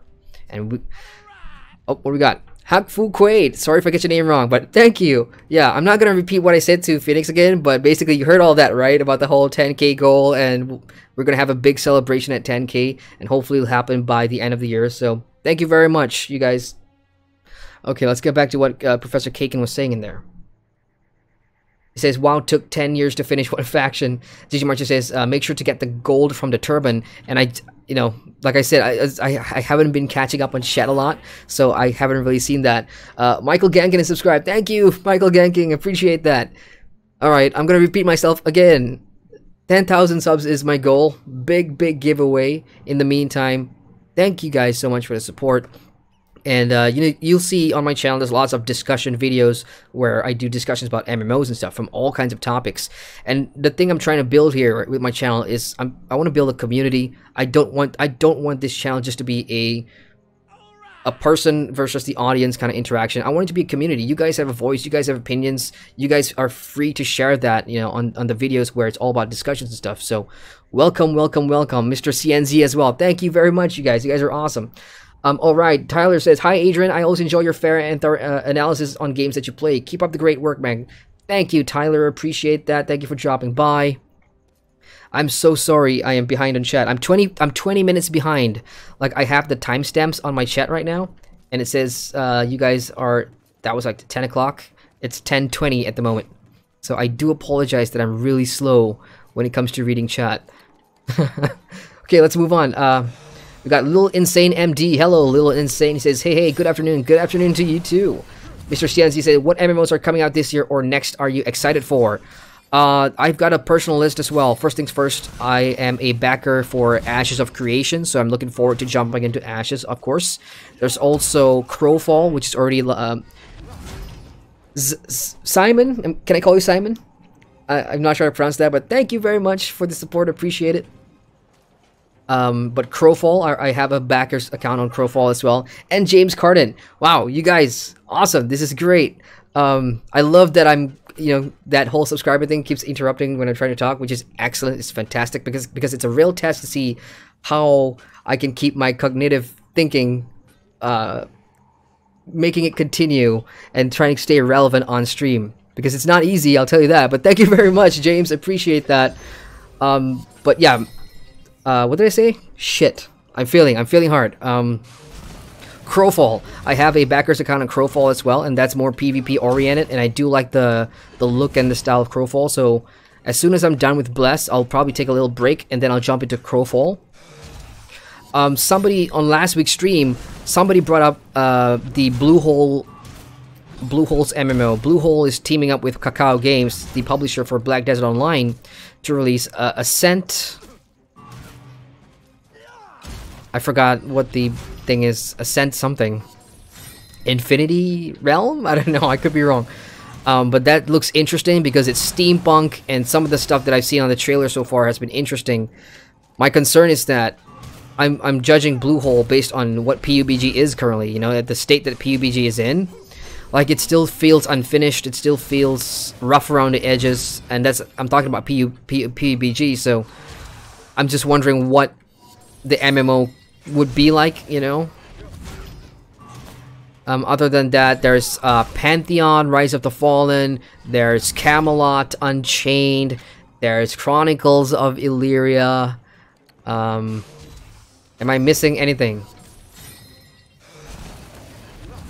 Yeah, that's about it. I mean, a lot of those are crowdfunded, kickstarted MMOs, which I hear, you know, some people dislike that because it's crowdfunded, and that means all things could happen. Development plans and pipelines for the game could change, and things that were promised could not be delivered, and you know, that kind of thing. So we'll have to wait and see. Tom says, did you enjoy Arc-Age Combat? Arc-Age Combat was decent. Pretty decent. Paul Vine says, you only get one. And we've got Patrick in chat says, hi, gold. Hi, Patrick. Welcome. And Paul says, you only get one gold ore in the resource dungeon that I was just in. So that explains why. So thank God I made a beeline for it and I picked it up, or else that entire resource dungeon was for nothing.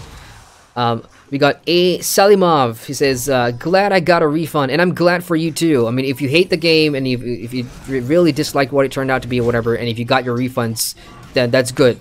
So at least, you know, you guys will know not to be burned by another early access title again. And James says, you gotta remember that Final Fantasy XIV was in the same predicament. Final Fantasy XIV, for those that don't know, shut down on its first launch. They shut the game down, they rebuilt it up from scratch, and then they relaunched it as A Realm Reborn. And the thing, for people that are comparing that, you guys need to keep in mind that Final Fantasy is a huge franchise. It's a huge franchise. They have the budget to do that. And Bless has already, I would say, lost money in other regions. So even if they were thinking of, let's shut the game down and let's rebuild it or whatever, I don't think Bless could have done that. So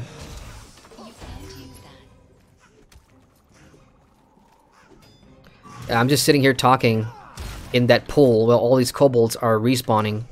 And I'm not getting my quest objective at all. That's because nothing else is spawning here. Let me go back.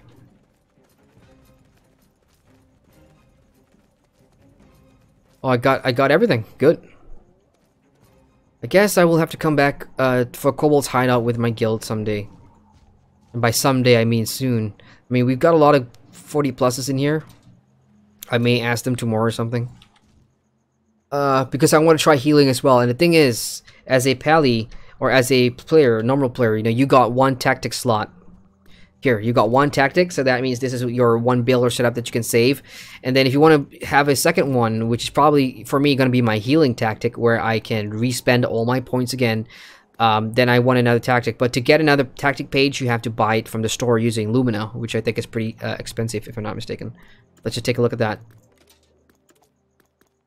That's 900 Lumina for another tactic slot, and I have 2004 at the moment.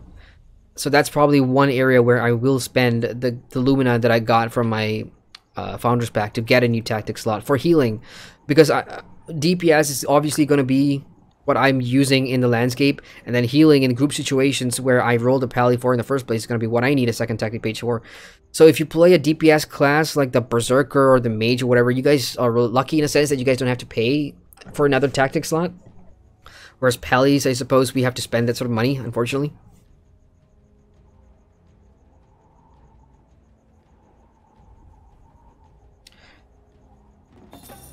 Yay, that's done. Next up, come on, Giant. Take me to the Promised Land, which is here. Talk to Akina at the Wyvern Nest. Let's go. And, well, let's just hope I don't jump into like a pack of higher-run soldiers too. I'm like the only Union player strolling about. Okay, moving on, chat some more. Arlim J says, weird teleporter. Graspy says, yo, hello Graspy, sorry I'm getting to you half an hour late. James says, but look where Final Fantasy XIV is now. Kagan says, early access, I mean people get refunding probably should be reaching before diving into new games. Patrick says, when I see early access, I see alpha beta game. Kagan says, I feel like people just don't know what to expect, and that is why they are mad to hype. Yeah, I mean, on my Patreon, I put out a video for my patrons about talking about overhyping games and MMOs, the causes and effects. And it's one of these things that, from a gaming society point of view, in terms of how our media is run, websites like PC Gamer and IGN and GameSpot and YouTubers, myself included, we're all not innocent in talking about games and how information travels at the speed of light in this day and age. You know, when something is announced by a developer, within an hour it's up on YouTube, and within an hour you'll see it on Facebook or whatever. That flow of information is something that has gone faster and faster and faster over time, and developers struggle to keep up with that. And one, the expectations and things are kind of blown out of proportion, over exaggerated maybe. Have they shown off too much of, you know, promised too much, and are players just hungry for something new all the time, especially when it comes to MMOs? Because with MMOs, they take years to develop, and within 1 month, you could be done with all the content, and you're like, yep, this game wasn't for me. What's the next big MMO? That's the kind of culture and community that we're in. And there's lots of variable factors on gaming hype that we could go into in a deeper discussion. Patrick says, I laugh at their own stupidity. James says, I don't even know what to expect going to 14. Do not rush anything. That's a great point of view. Don't rush anything. Kagan says, personally, I waited a week and I could see this game becoming awesome. They care enough to patch it almost every day. That is true. I mean, even the last 3 streams, there have been parts within the stream that I had to stop and talk to chat because the game went down for maintenance. And during the week as well, they have patched up. They have brought it down. So they're constantly doing this. And like I said on Twitch on Friday when I was streaming Bless over there, I said, how do you know if a developer doesn't care enough, is that they won't have that level of openness. Bless has so far, I mean, I'm giving credit where credit is due here when it comes to apologizing and coming out with a producer's letter and being at least as transparent as you can with what they're trying to do to fix this. So they have admitted and they are aware of these issues. I can name you a couple of MMOs that have issues, but they refuse to admit it, refuse to talk to the player base about it, and they make it worse by turning a blind eye, you know, that kind of thing. So I'd rather have a company that's kind of open about, yep, we fucked up, but we'll try and make it better. We'll try and make it up to you guys. And they're not begging for the people who have gone to come back. We'll just take what, who we've got right now and show you guys that we can make it better. And if we can't, then yeah, probably this is not the MMO for you. Patrick says, read everything and have fun. James says, fortunately, it was already a Realm Reborn when I jumped in. I jumped in when it was a Realm Reborn too. So my sister was probably there for the first launch. So she knows more about that than I did. And she's the one that got me to review Final Fantasy XIV in the first place. Okay, hunt down Stingtail Wyvern. Yes, kill quests. Bring. On any given day, if I wasn't streaming, I'd be like, I'm gonna pick all of these. I'm gonna turn on my Spotify. I'm gonna have YouTube, probably some Anthony Bourdain or whatever, Gordon Ramsay on YouTube on the right monitor, and then on my left monitor, I'll be just grinding, getting the objectives done. So tonight, if I didn't have you guys in chat to talk to, I'd probably struggle a little bit with the amount of side quests that I'm putting up. So, what do we got? Everything is in this valley, y'all. Stingtail Wyverns. Yeah, let's go down to the valley and hunt some Stingtail Wyverns. Yeah. Screw those elevators. Who needs them anyway? Shit. Did I, like, overdo it? I think I did. I think it's up there. Come on, Giant. Yeah, I think I've jumped off the wrong side. I was supposed to go inward, not out. God damn it. I'm blaming the Giant. That's a long fall down. Well, back up we go. This was a stupid error on my part. Damn it. Tom says, off to skate. Later, Adrian. Have a great night, day, whatever. Thank you, Tom. Appreciate seeing you. I will talk to you soon about part 2 for a World of Warcraft discussion video. Phoenix says, the only reason... Oh, wait. Damn it. My chat scrolled all the way down. So now I'm totally lost. Alright, sorry, guys. I guess I'm just going to have to read what's currently on my chat. Kaken says, I'm really interested to see the top level PvP since it's a PvP focused game. How can people even review the game before trying that? Agreed. We got Molaxer. Hello. Molaxer says, No Man's Sky Light 2. Kane says, LOL, Valve put a gun to their head and made them apologize. They didn't do that on their own. Valve even removed the game from their store for a few hours. Okay. Kagan says the key is, does it bring something new to the market? A story, comma, try a new way to PvP. So far, Bless is doing aight in the sense that it doesn't feel like a copy. For me, there are parts of this game that Bless definitely feels like a copy. Especially with a game that you've probably heard me bring up so much now, Black Desert Online. There's so many systems in here that I just roll my eyes with, because that's, to me, the first thing I think of. Yep, that's so BDO. But there are other parts in here where I think Bless tried to be original. Damn it, Giant. Okay, Giants can't jump for shit. I'm gonna have to do it my way. There we go. Imperial Egg Hunter. Order request. Wigga says the small race in Bless is neutral, right? How do they fit on the landscape PvP? They're the Masku. I think the Masku, you can play both sides, I think. Masku for both factions, so. Or if you're talking about their lore in the story, I don't know. Because it was promised that every race would have a starter story or whatever. I've only played the humans so far. I haven't rolled like an Aqua Elf or... Because you know me, Wigga, I can't relate to classes like that, or sorry, races like that, so... So maybe Masku's opening story is all about, we hate war, blah blah blah, you know, I don't know. Anyone play a Masku? Feel free to share what that experience is like. Defeat twin-headed wyverns, so many side quests. If you add everything up on my side quest right now for this entire wyvern area, I'd say that's about 20,000 XP at least. And I haven't even done, I'm not even progressing my main story. And you want to know what my main story, the amount of XP that is? That's 26,000 XP, guys. And that's more than enough to take me to level 38. And that's why I've been diversifying. You know, I've stopped running dungeons for a while. I just want to do the side quests and see what I can get away with in terms of trying to play this the way I would play MMOs. Pick everything, do a proper quest hub crawl. Please select a valid target. Of course, there will be natural barriers, like there's going to be a limit or a level lock in terms of continuing the main story. So in hindsight, all the dungeon farming to get to like 32 or whatever and then continue the main story was probably a good idea. So here's a wyvern. It does not have a mount icon, so I don't think I could tame this, which is unfortunate. New hunt quest. What about you? Oh, that's cute. That's a pet. I'm getting that.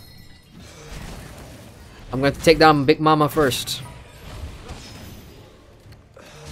Never mind, I killed it.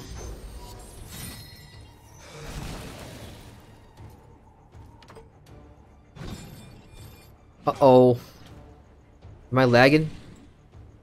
I just hit my skill there and nothing would pop. Okay, there we go.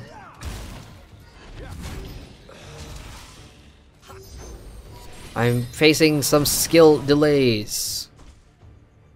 Please select a valid target. So we got 2 types of wyverns up here. Poor guy. So I'm gonna... What? Another rat? Jesus, I've had enough of rats. I've got so many in my pet log. Why does the game assume I like to... Let's kill one anyway. Open up the hunt quest. No hunt quest for the rat. Okay, that's interesting. Well... Oh, look at that valley down there. That's all wyverns.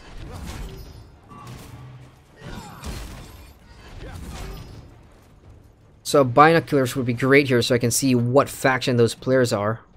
I mean, I could click on them. So in the event they are Hyron, look, I don't want to get ganked in the middle of questing here, so I'm just going to put on a peace declaration. You guys already saw me get killed on stream once. Let's try not to make that a habit, shall we? Although that may be funny to watch. Okay, Avar Warriors remains. Here we go, Stone. Okay, checking in chat. Smo. Kagan says, I mean, people still play EverQuest. Not every MMO needs to be the latest. Yeah, that's right. I mean, we still play Lord of the Rings Online, and you know, it doesn't have, its graphics are pretty much outdated at this point. The engine still runs sluggishly without a 64-bit client, but you know, people still play Lotro because that is Lotro. It is the world of Middle Earth, and that's always attractive to someone out there. So yeah.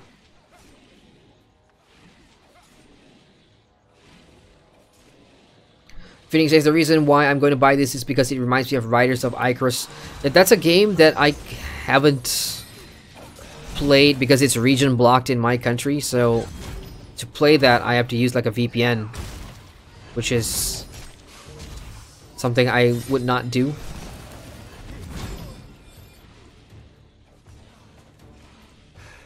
I like that the quest stuff respawns really quick though, so you know, unlike other MMOs, once you pick up in one area then it goes away forever. Here it just respawns at the same area, so in the event that you missed out because another player got there quicker than you, you could just stay there, wait for it to respawn, and yeah, pick it up again. By the same token, a player looking to PvP you or gank you would know that you're probably there for the quest objectives, and they could use that against you.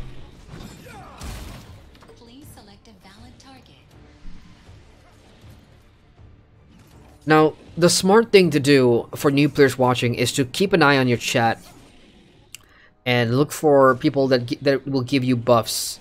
So somebody in chat is looking for a human for a damage XP buff, so I'm going to send them a whisper and hit X. See if they would invite me into their party. And the thing is, when you're in a party, I think I already talked about the whole party buff thing, right? Where you can set different buffs, one for extra damage or ability power, and the other one for the extra XP or whatever. So let's see if I can get a party going, because that would make all these questing, all your side questing a bit more lucrative, because you do get extra gold, and you'll do more damage as well, and you get more hunting XP. So I would recommend checking in chat, and a lot of the stuff you see, looking for one more for a party, looking for one more for buffs, that doesn't mean that you guys are going to go and group together and play together, because the party buff system works long distance as well. So everyone in the party could be in different locations in the blessed world, but all of you will share that party buffs. So That is a feature of this game that groups people together, and while you may think, oh, that's great, it makes it more social. I've been in a bunch of these over the last 3 days, and I'll tell you, nobody talks. The only time we talk in one of those parties is when somebody logs out, and then you'll see everybody bitching like, hey, recruit one more. Hey, pop buff is gone, put it back. You know, that kind of thing. That's the only time you'll see people talking in this XP party buffs. Or these XP buff parties, as they're called. Please select a valid target.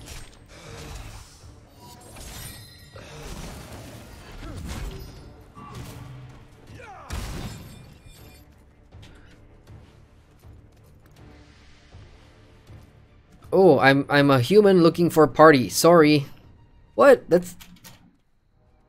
I am too. Ta-da! Invite. Yeah, I'm not usually this chirpy in in-game chat, but whatever.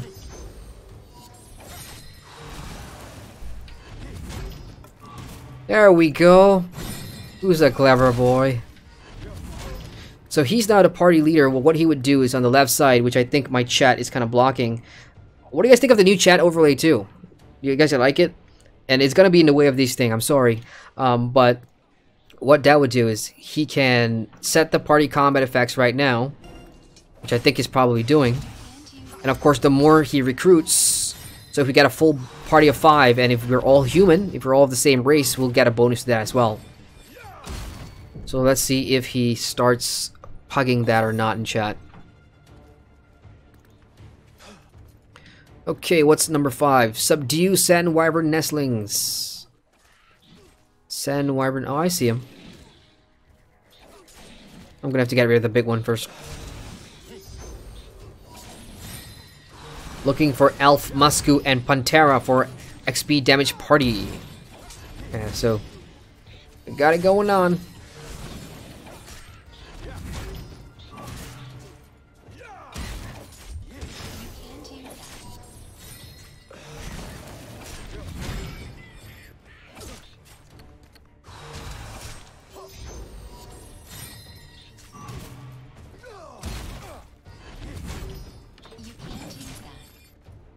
Oh, I'm surprised we haven't found anybody yet. Usually these pugs would fill in really, really fast. Because, you know, XP buffs and everything.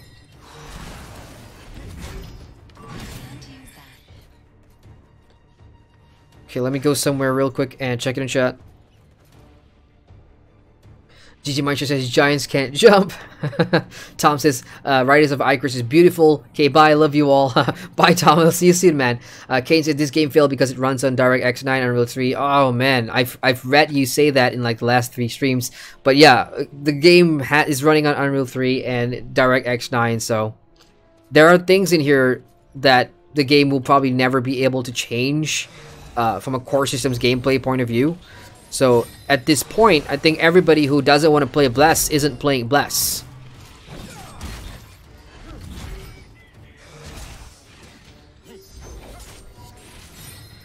Kaken says, maybe I chose my words wrong. It doesn't seem like a copy of a single MMO, but more interesting than Blend. Yeah, I get what you're saying. I was just bringing up my my own experience with some of those systems that are very jarring. Like I said earlier on the stream, you know, the taming and how that works, and I guess the story too. No, the story actually reminds me of BDO, because you know BDO has the territories.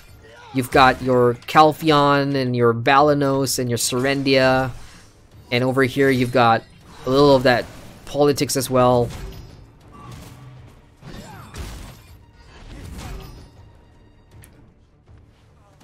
I kind of wish games would. I mean, being a clone, this is not, I wouldn't call Blast a clone of anything, but I could just see that it's heavily inspired by a fellow Korean game that has been undoubtedly super successful. Come on, dude, I'm in this party and he still hasn't set the party buffs yet.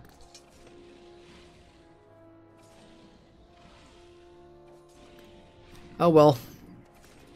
Moving on. Twin-headed wyverns. I need to find twin-headed wyverns. I've got the babies.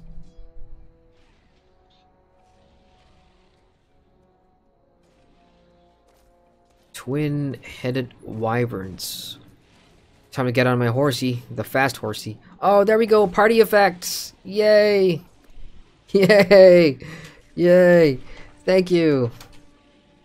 And that, I mean, it doesn't do much. It's 3% now, but as soon as the party grows, then the bonuses will be better. Twin-headed wyvern. Where are you at?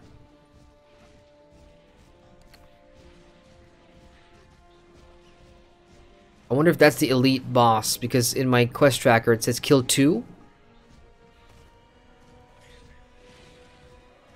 Oh my god. Oh my god, I see it. I see it. I'm coming. It's right at the end over there.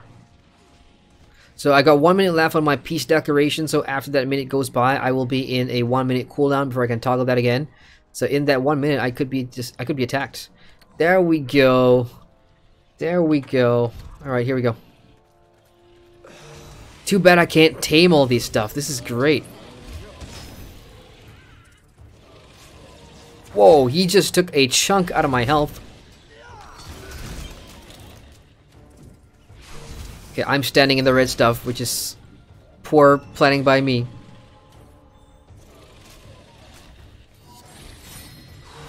I have to kite this bugger. Whoa! What the heck?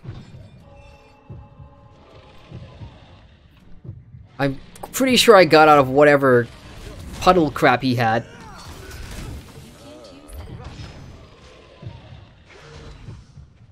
Let's get a quick heal going.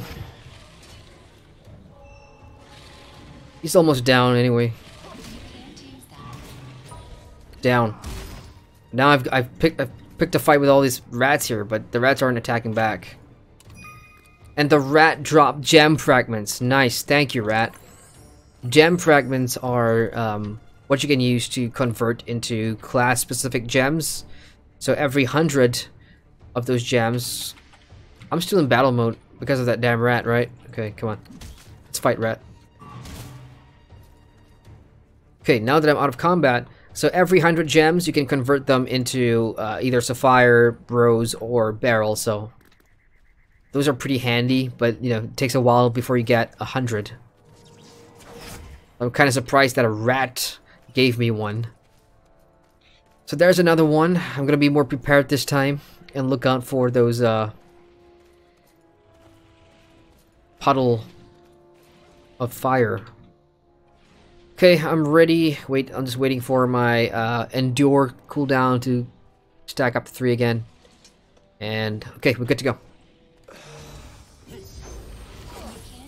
What the hell?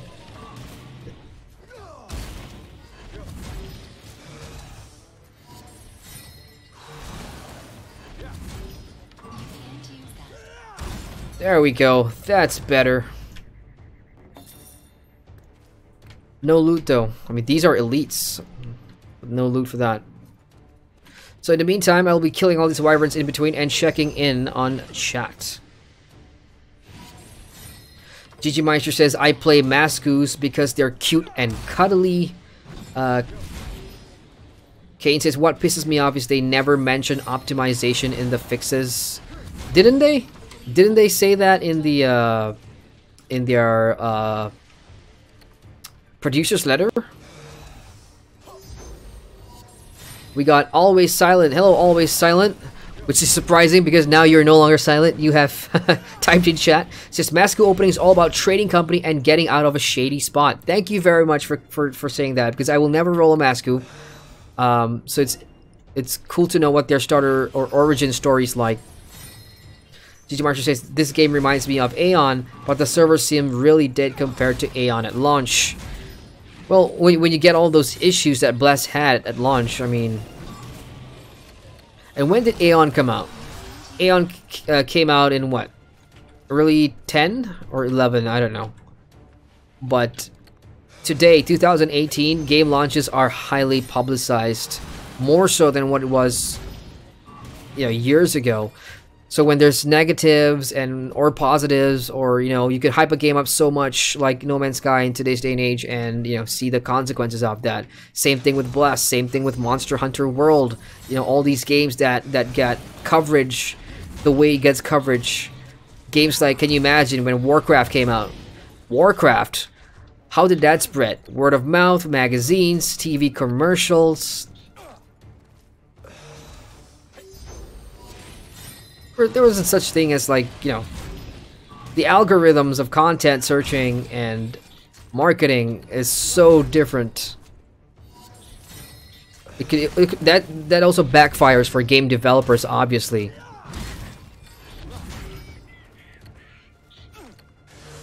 Damn it, I'm just pulling. This is why, for me, I would prefer to have the Berserker's combat system on my Paladin. I think that would be super sweet. That would make this game more fun for me when it comes to the combat system. Because tap target is supposed to tap the next closest enemy, or the next enemy, and I'm tagging something that's far away, and I'm just pulling things that I'm not supposed to be pulling. Whereas an action combat system will allow me to be more immersed and you know, look at who I want to hit, look at who I want to heal, and fire off my skills that way. I think chain attacks in Blast can be more engaging if it has a radical combat system. At the moment, the Berserker has it. So, can they implement this in the future with a toggle for the other classes? Maybe. I mean, it's something that they should definitely look at. I don't think I'm the only one that's asking for a radical system for all the classes. I'm sure there's a lot of people that want that too.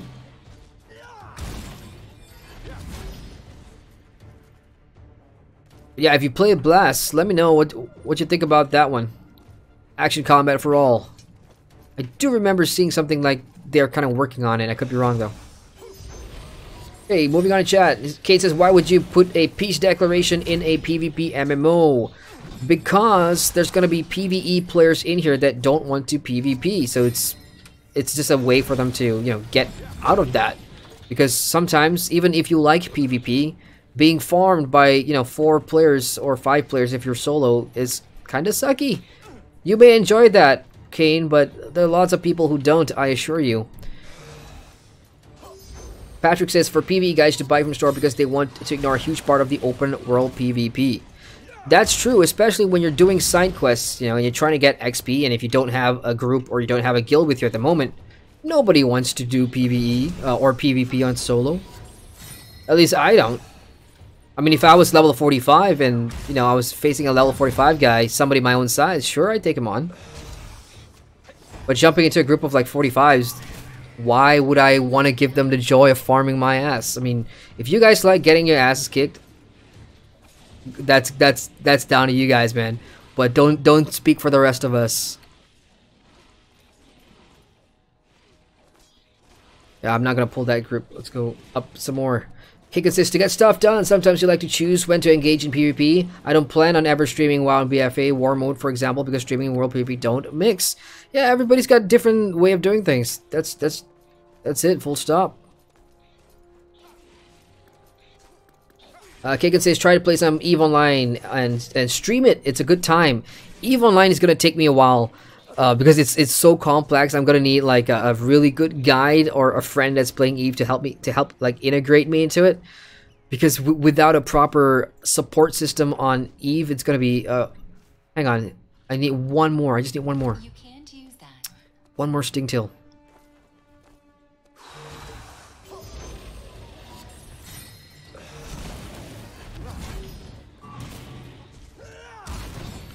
Yay, done. That's 2005. I am 2 bars away now. 2 bars away from the next level.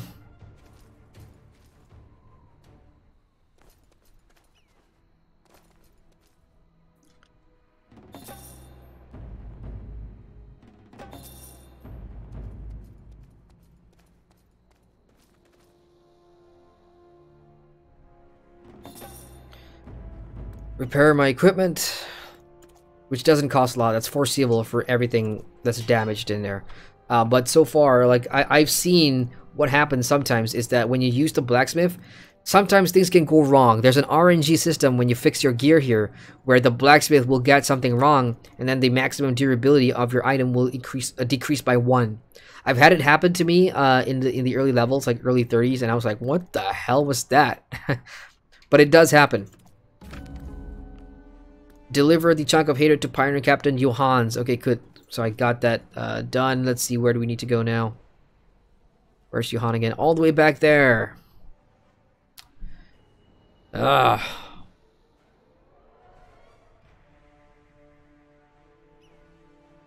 what is nearer for me? Here's what I'll do. I'll go to the Lizard Rock camp because there is a flying wyvern handler there, so that would be easy for me to go back and forth between these areas. Okay, checking in chat. ggmyster says, take WoW for instance. Many of the players on PvP servers switched to PvE because of how the PvP open world was in WoW. Mr. D Games, hello. He says, I had high hopes for Bless, level 45 at the moment, and too much issue with the game. So I went back to WoW, and man, now I know what a AAA MMORPG feels like, and why WoW is still top of the game. Absolutely. I mean, Bless is by no means your AAA MMORPG standard. This is not a AAA. In fact, I'm going to say this. Any game that has to go through Steam's Early Access, or any MMO that has to go through Steam's Early Access, is not going to be a AAA. Unfortunately. And AAA, the next big AAA MMORPG coming out is nada. All those crowdfunded MMOs, I don't consider them AAA as well. But yeah, for a highly polished game, a game that is very well funded and sustained with content, all your existing ones are just a benchmark. WoW, ESO, Guild Wars 2, FF14.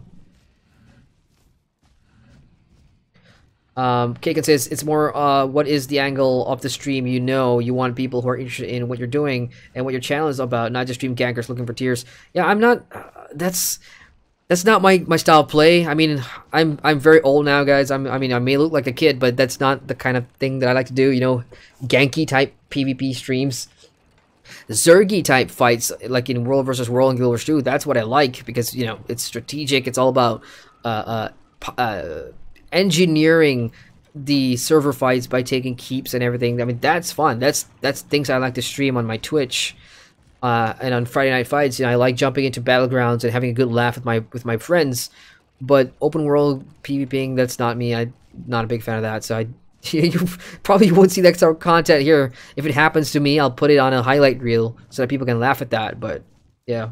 Kane says, if a game cannot run capped at 60 FPS, it should not be released. There's lots of games that don't run on 60 FPS. I mean, that seems to be a theme with you, man. You keep on harping about the 60 FPS. I get that it's important to you.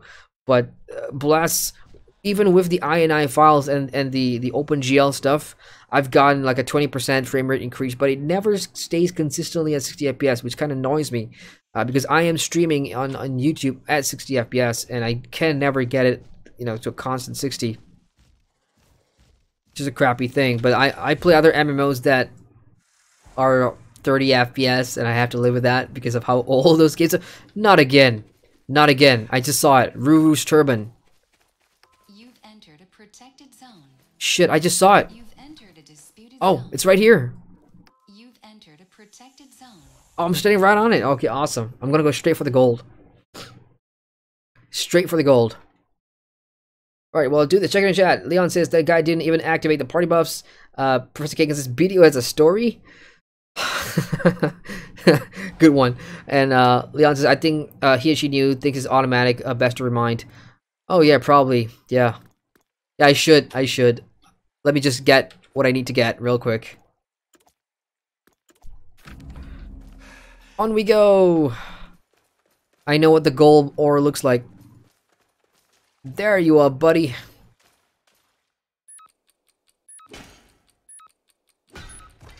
Yay. That's worth 1 gold. Now, what do I do with the rest of this shit? Do I want to stay and farm? Well, I guess it's a good opportunity to check in chat.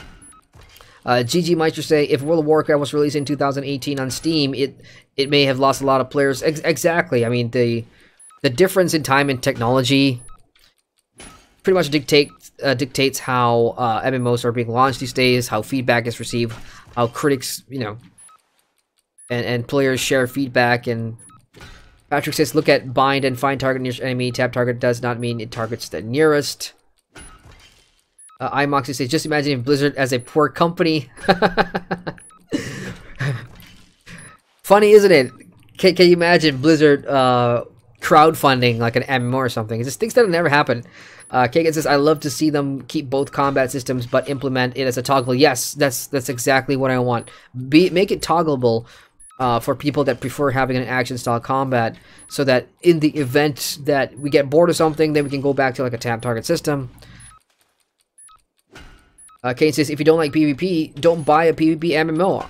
That's fair, but the game has PvE as well, so honestly, telling people what they should and should not buy is a dick move. And but I respect you guys' opinion. So Kaken says, well, I personally don't consider ganking PvP.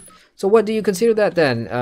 He says, I roll PvP games to try the top level PvP, so endgame PvP. People who whine, Graspy says, people who whine about people opting out of PvP in a world are 99% gankers and griefers. Possible. I mean, if I turn on my declaration flag and I kind of make you miss out on an easy target, that's too bad.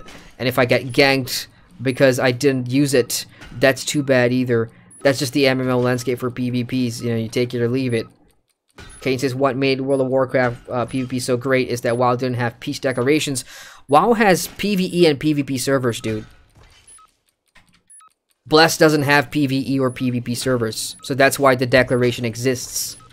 Kaken says, but to be considered PvP or PvP player, I think there should be a level of challenge. You're testing your skills versus their skills is, yeah, I agree, and that's why Battlegrounds for me is the more those Peninsula Wars, the more attractive thing for me to do. But unfortunately, because of the timing, I can't do it. It's not that I don't like PvP. I want to do PvP, but the PvP available for people like me is gated behind time slots, and I don't like that. iMoxie says, hi Adrian, any thoughts about Anthem? So I've heard that Anthem is gonna be always online and multiplayer or something, right? Ever since I heard of Anthem, and I'm gonna be very honest, I hated the idea of Anthem. For me, Anthem took away my hopes for a Dragon Age game. I was so sure that after Andromeda, okay, great, Mass Effect, let's put that aside, let's work on the next Dragon Age, because the story in Dragon Age is getting to a point where it's getting good. We've already established that Solus is the Dreadwolf, and you know, we're probably going to Ancient Tevinter or something in Dragon Age, and I was looking forward to the next big Dragon Age game. But Anthem pretty much killed that for me. So I don't like the sound of Anthem. I will not be playing Anthem unless, of course, you guys want me to play Anthem. Then it's something I could do. But yeah, not a fan of Anthem. And my hopes and dreams for EA's just, or my affinity towards EA as a company is just dropping and dropping and dropping. Patrick says, I do not consider World PvP as PvP at all. Kaken says, sometimes World PvP can be interesting, thinking of wild PvP zones like Winter Grasp and the World Queue. I can't remember the name of Ashran. Here says, iMoxie. Zergy PvP is a resident sleeper. ggmyster says, when BFA comes out, it'll have both PvE and PvP entered simply by flagging. When in PvP, you'll move to the PvP realm. That's it. What was that? My screen just went black for a sec. Kane says, the best times I had in WoW over the 10 years I played was the random wars that happened in World PvP and were not instanced nor planned. The players made the game, not the content. ggmyster says, Warhammer Online and RVR games is where I've had the most fun in player versus player. I've had a lot of, you know, Zergy type, Genki type fun in Lotro, for example, in the Moors, where it's all about human... the good side versus the bad side, the monster players. That was fun for me.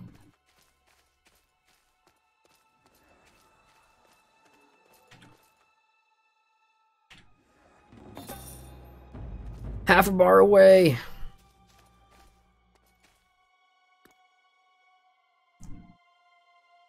Kane says, don't sully Warhammer Online's games by comparing to Blast Online. Who's comparing Warhammer Online to Blast Online? ggmyster just brought it up and he's saying that he likes it. That's where he had a lot of fun. Nobody's comparing Warhammer to Blast, dude. Honestly, Kane, you just hate Blast Online so much. It's hilarious to read out your stuff sometimes. But yeah, Warhammer is another game that I've not checked out. But Tom, who was on earlier, he plays on an emulator or a private server. And if I ever have the time, I'll probably check it out.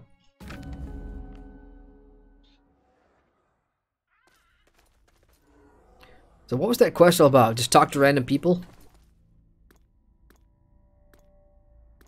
I've got one more thing to deliver, and Captain Johans is in a different location. But I want to get this quest done. See, I'm standing on one of the quest givers here, but there's nothing here. So let's go do all the others first. Kurtuk. All these guys.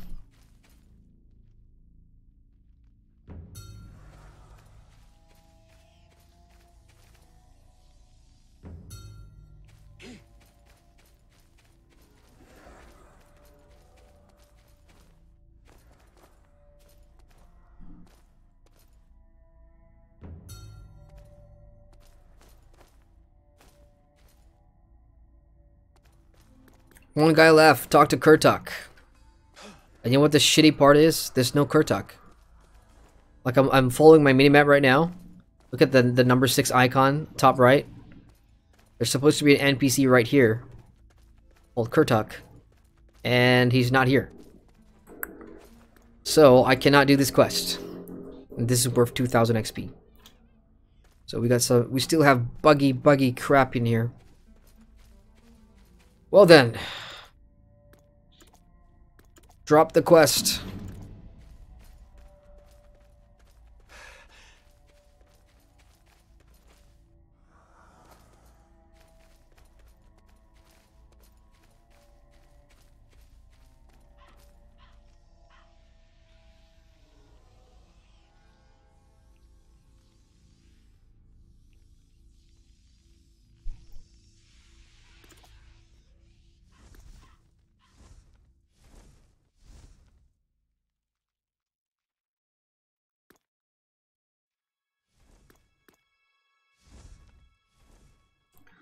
For once, flying doesn't give me FPS issues. I'll take that back. I'm beginning to stutter.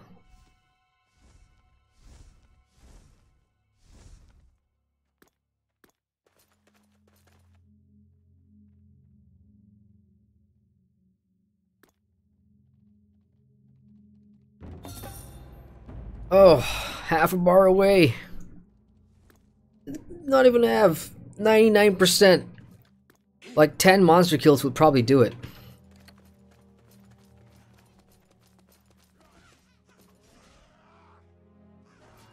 Is there anything that I've yet to hunt in here? You can't use that. 20 kobolds.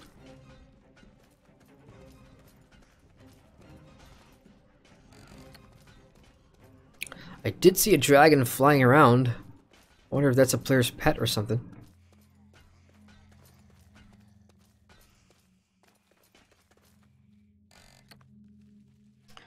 I'm not gonna kill 20. That's gonna put me to sleep. I slept at 4 AM yesterday, guys. As I said, grinding 20 mobs like this, yeah, that'll just put me to sleep. So I will now go and turn in my main quest.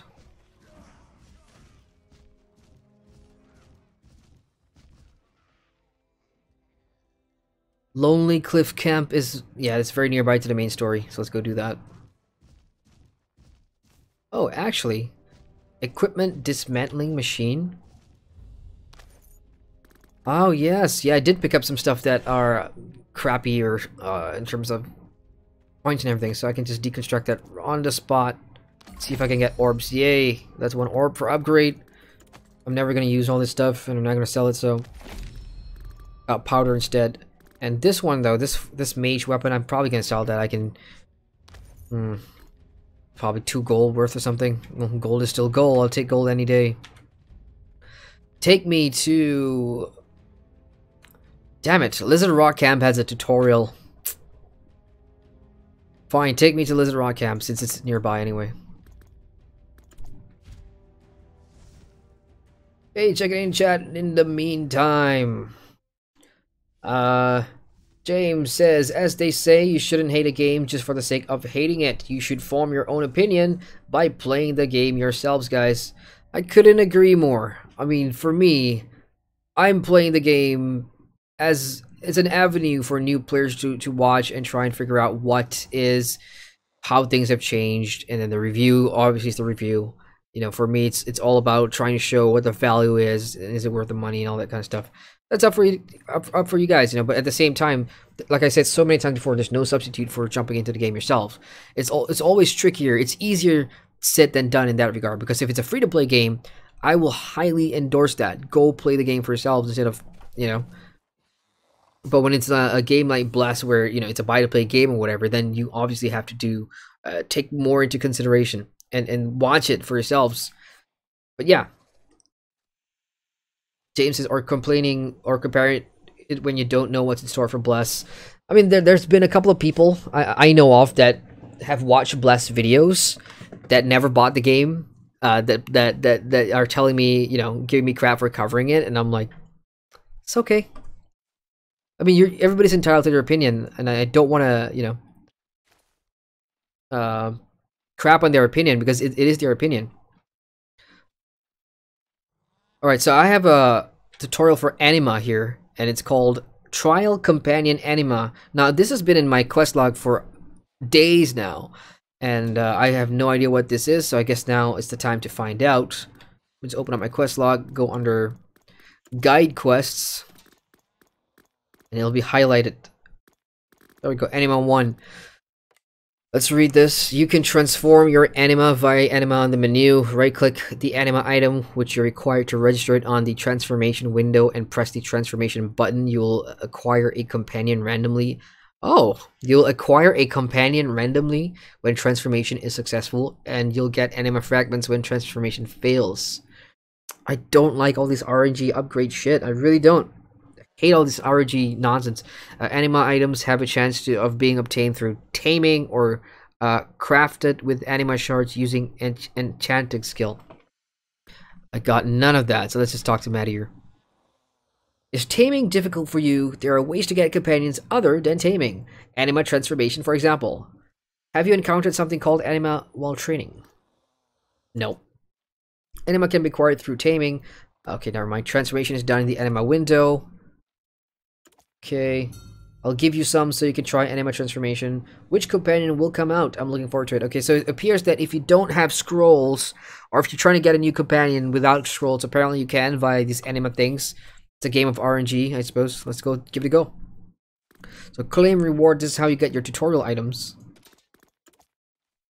That's gonna give me 1 anima. Now the tutorial says from the menu, click anima.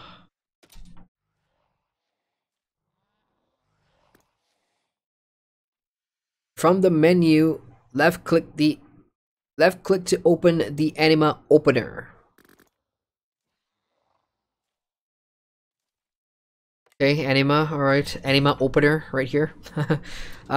Right click the trial companion anima in your inventory window to register it in the anima window and attempt anima transformation. Okay, so I've got 1 there. 1 registered anima will be consumed for embodiment. Okay. 10 registered anima will be embodied all at once. 1 additional anima will be embodied. Oh god, well, whatever. Let's just do this and see what's up. Oh, I got a horse again. But it's a ranch horse. It's green. It's not the blue rare that I have. So by having one of those anima orby stuff, which apparently you can get through taming or drops, you can just put it in this window and craft yourself a mount. I mean, it said companion, so the first thing I thought of was it was going to be a pet, but it turned out to be a mount, which, hey, I always welcome more mounts. Oh, it's giving me 10. Thank you. So let's go ahead and waste this right now. Because I'm curious to see. Can I drag this? No. Okay, let's try that again. Let's waste all 10. So I'm probably not going to have a use for it after I'm done with the blessed review. So let's put all 10 here. 11 chain embodiment. Go. What do we got? Ooh. A very wild boar thing. Okay. So what's the next one? I got 10, right? How do I see the other mounts? Shit. Don't tell me I spent 10 for one. Let's just open up the mount panel. Oh, there it is. Oh boy. Draw of Appetite is what I got there. That is mine. I tamed that. I tamed that. Yeah, so it's basically one mount, I think. I don't know. But I got one out of all that, even though I saw like a whole bunch of stuff pop out. Could be the ranch horses too. I mean, I have a ton of grazing horses. I was gonna feed all this to my main horse, but okay. Could it be pets as well?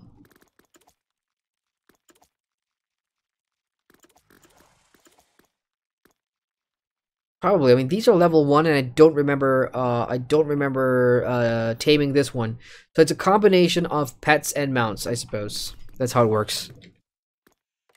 Good to know. Thank you very much. Now, let's move on. Let's move on with the main story, shall we? Enough sidetrack. Okay, check it in chat. SWLT says, how long will you stream? Not for long, man. I mean, I am falling asleep. I'm getting tired. Slept at 4 last night, streaming Guild Wars 2 on my Twitch. For those of you that don't know, yes, I do stream regularly on Twitch. You will see the link to my Twitch channel in the description box below. Tuesdays, Fridays are my usual schedules, but I do stream off the cuff too. So yeah, I'll probably be here for another half an hour maybe.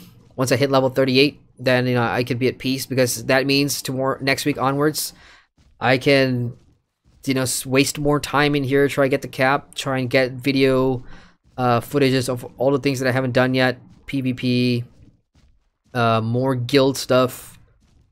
I think there are new PvP mode, Castra, whatever, are those two things basically. Peninsula War is something that I need to get footage of and try out for myself, in addition to the Siege of Castra. And then I'll have to go back and do the Cobalt Dungeon as well, because I wanna try and healing as a paladin. So next week could be my final week in Bless. Once I get to 45, I will probably start on the review as soon as possible. James says, well, for some they just like to blab by saying so and so sucks without even trying it. I mean, it happens. I mean, people, like I said, and everybody has an opinion. Sometimes it's a matter of how you say the opinion or whatever. And to be fair, the way I conduct my videos and my streams, it's a fair, open platform for everybody to. Ooh, what was that? Hair Dude is not following. Thank you, Hair Dude. I like your name, Hair Dude. That's a good name, Hair Dude.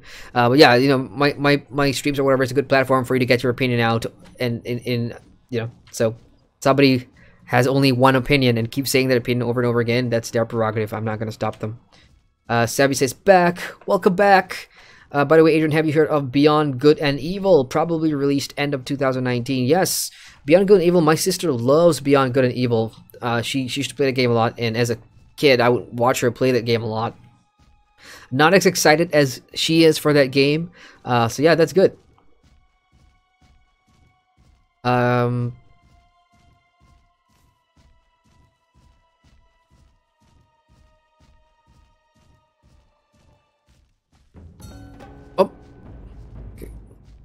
Okay, looks like a personal instance in here. I'll get back to you guys in a sec. I'm just going to bump up the in-game audio because there's probably a cutscene of some sort coming in. So let's go see what we can... Oh. Defeat cursed maniacal specters. Okay, got it. Which are basically these guys. Okay, these guys are attacking me. So these are the dead ancestors of the people that used to live here. And as...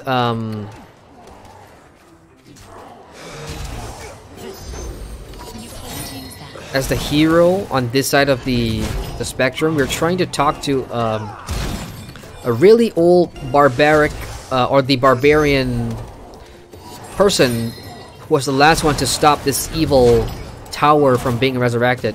And apparently they're not dead, and Select a valid target. I guess we're here to try and find this person. Again, little story tidbit there. You can't use that.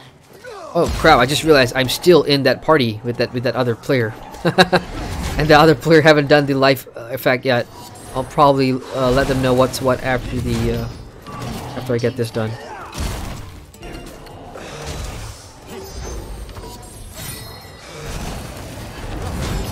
Please select a Okay, valid all target. 6 are dead. Talk to the nameless champion at the ruins. This could be the person. This could be the person that I'm looking for. Oh my god, look at that. That's some cool effect. I don't know who you are, but I thank you for your help. I was about to give up. It was too much to stand alone against the tide of the dead. You still seem fair-minded? I don't know why, but unlike other specters, I have held on to my sanity. Right. At least I remember that the dead should not be in the world of the living. If not, I would have lost my mind and attacked you. So this is the guy that we're supposed to find because he closed that, or he prevented the tower from resurrecting all those years ago.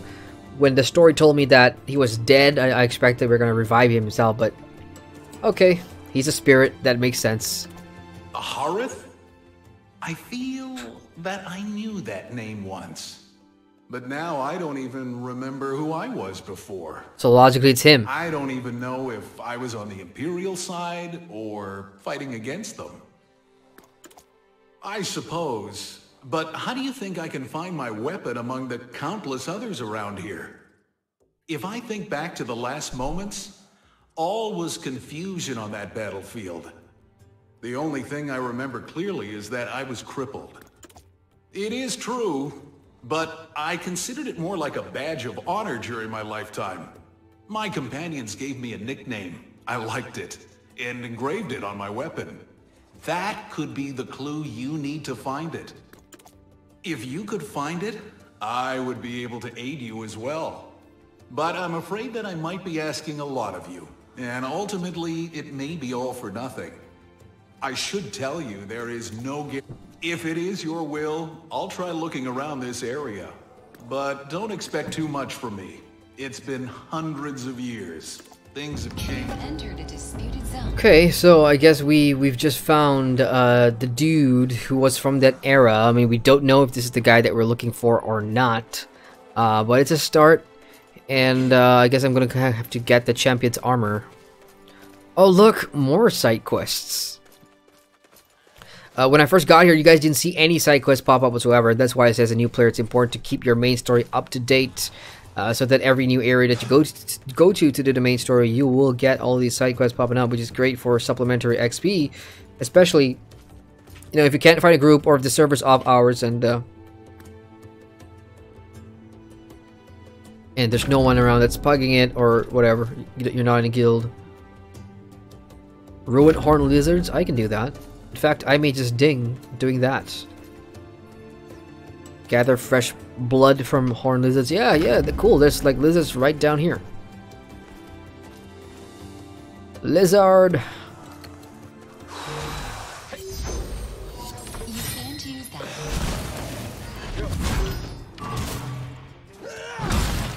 And let's get the blood.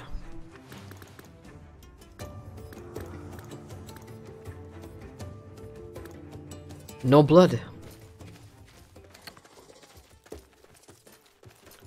Probably in a different location.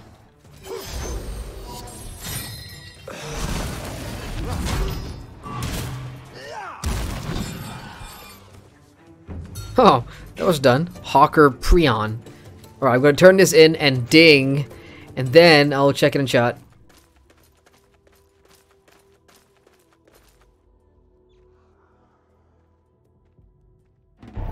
Tadon, you are now level 38. So everything that I've done in this stream, you know, if I wasn't streaming and reading in chat and everything, I'd be more efficient, obviously, because I'm more focused on the objectives and getting it done. I'd say in half the time, not even half the time, in about 30 minutes of just grinding those side quests, you'll get, you know, a decent amount chunk of XP. I was able to fill up the majority of my 37 bar, and of course I skipped the Cobalt dungeons tonight, which if I jumped in with a full group, I'd probably get more XP there from boss fights. And I think that the real allure of doing those dungeons now, as opposed to grinding them in the early levels now at this level, is for the gear, because the level 37 sets, the armor sets, I'll show you what I'm talking about. So I bought some 37 blues from the auction house, and these sets obviously will give you bonuses if you match them for your class. And then there's something called patterns in there as well, where you can attach runes to the right pattern. So for example, this one's a C pattern, so if I get a C rune, which will give you some stats like extra hit or extra physical protection or whatever, then, you know, you can slot that in there. So people are kind of farming the KH dungeon for their blue sets, which they can then just tier up to, you know, 5, and then use that as your normal armor set to get to level 40 or 45. So I'll probably want to do that during the week as well. Hey, checking in on chat. Legendary Waypool says, "Damn, HUD is as cramped as a singularity." What, for the game? Yeah, I mean, I've got all these things crapping up. As for my UI itself, I've kind of changed it. The old one was kind of blocking the skill bar, and I've recently swapped from OBS Studio to OBS Streamlabs because it has built-in functionalities and everything. So I thought, you know what, screw it, I'll just play around with that. So this is basically the UI of my stream moving forward. If you're talking about the UI for the game, I cannot adjust anything because none of these UI elements are I can't change anything. ggmyster says, while PvP was fun, even on PvE servers, some players would leave their flag on and fight in TM South Shore. So WoW is a testament to how players can control how they want PvP. Raspy says, damn, I kept thinking you were saying anima. Sure, it's not anima. What was I saying? Anima? Legendary says, so Albion? What, do you guys want to play Albion? I mean, I did review that when it was still in closed beta. It wasn't open beta yet. It wasn't launched, so I played that. And I still have my premium membership, 30 days. I still have that on my account. I haven't used it yet for Albion because in the back of my head I'm thinking someday I'll go back. Someday I'll go back. That day is never going to come, I don't think. There's just so many MMOs to play, so much stuff to do, so much content to create that, you know, I have to find where I can fit that into, you know, and do that. James says, on the topic of MMOs, me though, when I bought Final Fantasy XIV, even though going into it blind the first time, it was the best subscription-based MMO. Was Final Fantasy XIV your first MMO though? I mean, I'm not saying this is for anybody, but like for me at least, my first MMO, I went in there with nothing to expect. I didn't know what to expect, and of course that happened to be Lotro, which then was my first MMO. So for the next few years, all I saw about Lotro was through rose-tinted glasses. You know, I wasn't a YouTuber then. I wasn't critiquing games. I wasn't writing for an MMO news site, so all those things didn't apply.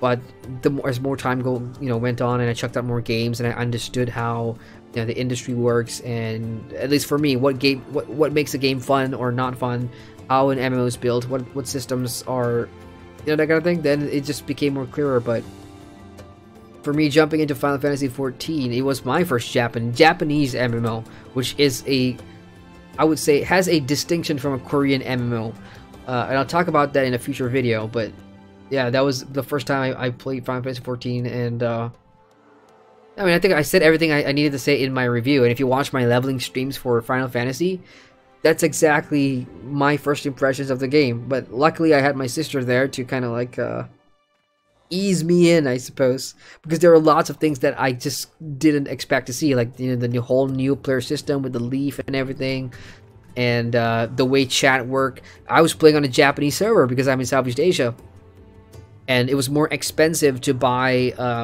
the NA version of the game. So in our region, it's encouraged to buy the local or the regional version of the game.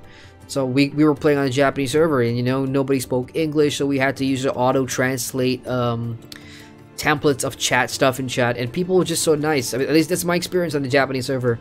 A lot of people have told me, though, in Final Fantasy XIV that the NA servers are a bit more toxic, which is for me, I don't know. I don't play there, so I can't see anything about that. So, yeah. ggmyster says, for me, both ESO and Final Fantasy XIV, the combat sucks. And I know why you struggle with ESO combat, because it's very much got to do with the whole blocking, timing the blocks and everything.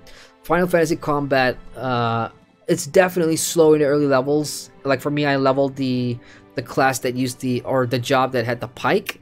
So for me, it's all about flanking. And if I just stood in front of the mob and tried to poke it in the face, it never really, So yeah, there's a lot of nuances with the combat that has that's pretty cool. Now there's a topic in chat going on about ESO versus Guild Wars 2's combat. ggmyster said he's got more or less popular MMOs to review on the horizon. Popular or no popular, for me, I will jump in and check it out if I find there's an interest there. Like Albion, for example, somebody told me to do it as a dare, and I did it. Because they said, you will never be able to grind in Albion. I guarantee you will never get above tier 2 or something. And I proved them wrong. I mean, back then, in the early days of my channel, like when I started a year ago, I used to have these things where I would do voting. Like, I would ask people, what MMO would you like to see me review next? And I'd come up with a straw poll, whatever, and people get to vote. And that's how I decided games. All the games prior to World of Warcraft was decided on a vote. This year, I'm going to shake things up because things have changed. I've picked up more jobs, real life, and I'm going to spend my time better in terms of what games I jump into for content. And I've also picked up Twitch, and I'm trying to get partnered on Twitch. So things have changed. The games that I'm going to be jumping into for reviews are, how I decide that is going to be. We'll have to wait and see, really. But yeah, there's another game that somebody wanted me to jump into, and it's called... Oh, it's on Steam, and it's a PvP game. You got different... You can play as barbarians, you can play as the Celts. Oh, what is it called? Let me open up my Steam real quick, because I have it in my... library. I bought it, but I forgot what it was called. Help me out, guys. Gloria Victis. There we go. Yeah, Gloria Victis was another MMO that somebody wanted me to try. And at the time, it was going to be between Neverwinter and Gloria Victis. But I picked Neverwinter because I have never played Dungeons & Dragons MMO before. And I wanted to try a D&D themed MMO. Oops. So Neverwinter is the one I went with. And yeah, the result is there on my channel. Savvy says, well, I wanted to buy Blast, Adrian, but since the emissary mentioned still lots of issues, I wait. And that, honestly, that's good advice. If you want to wait. I would say this, though, NeoWiz, they will be constantly patching the game. Even I can't keep up with the amount of patches and what exactly they're patching in. It's like, every time I'm playing the game, because I turned off Steam notifications, so whenever they have an announcement or whatever, I don't see it until I exit the game.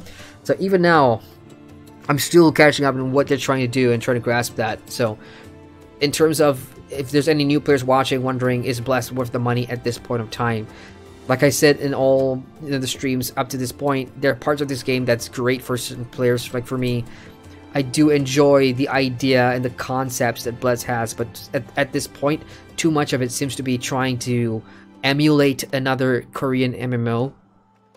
And if they did not make that change to early level questing, where they lowered the experience required, and if they didn't make the early level quest feel cohesive enough, I would say stay away for a while. But now that they've done that, I mean, if you bought it and didn't refund it, I would encourage you to jump in and recheck it out. But if you haven't bought it, I'd say wait.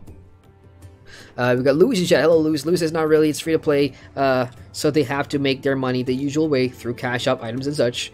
James says, how you got to pick which state would be your starting home? I chose Ulda. Oh, me? No, I didn't. I didn't get a choice. I started in... Well, I know there's Lomsa, Lominsa, Ulda, and I forgot the third one. It's a very green area, and the leader is the girl with the mage in white. I forgot what zone that was. We got Rocky Wayne says, hey guys, hello Rocky Wayne. You just came in, dude. I'm about to end the stream, bro. But thanks for dropping by. Savvy says, yes, but how's the cash up of Guild Wars 2? Ooh. So, here's a little secret I can let you guys in on. How many of you guys have been here since 2017? February 2017. How many of you guys have been on the channel since then? For those of you that have been here that long, you would have seen a video series that I started called Star Raiders. So the secret is it's coming back. And because I've jumped into so many MMOs now, and I have an idea of how the games run, how they monetize certain items, what items in the store is better, or has a better value, and what items in the store is just complete crap.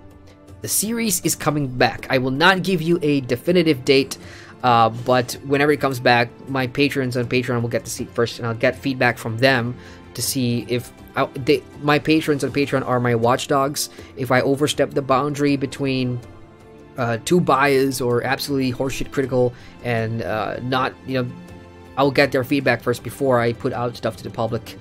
So that is coming soon, TM, I suppose. Let's say that. Louis says, not too bad, mostly cosmetics. Louis says the only RNG type thing they have is the mount adoption license, where you pay for random mount skin. There's nothing like ESO crates, however. ESO's crates versus Guild Wars 2's Black Line trading chest, they do have that. So Guild Wars 2 has a loot box as well. And within the two of them, in ESOs, you can get stuff like, XP Grand, XP Scrolls, poisons that you can apply on your weapons. But of course, everybody's trying to get the cool looking mounts, I suppose.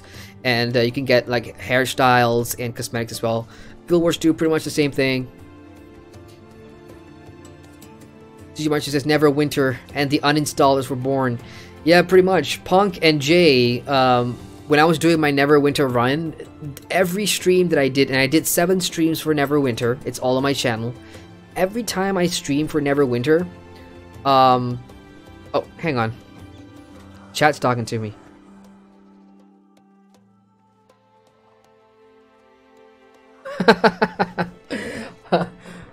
Okay, we've got there's someone in my guild that's actually watching the stream, and he pretty much just said, dude, shut up and get to 45. Oh, man.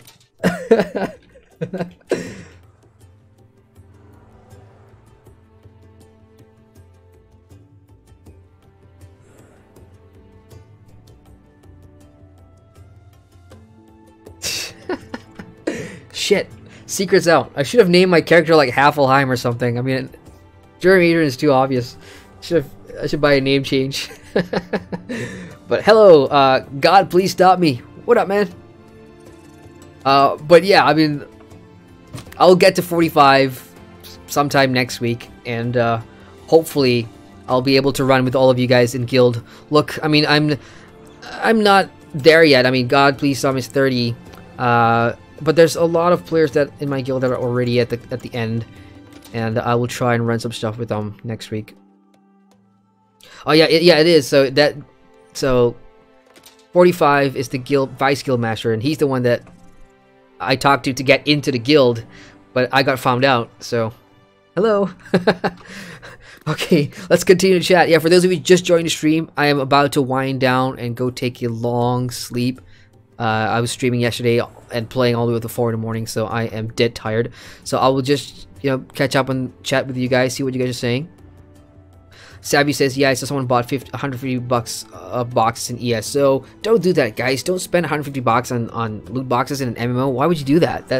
Don't do it. James says, Gridania. Thank you, James. Gridania is the Final Fantasy XIV starter zone that I started in. Savvy says he didn't get what he wanted also. Grasper says, yay, the return of Star Raiders. Yes, Star Raiders is coming back. It's coming back. Just give me some time to work out the kinks, you guys.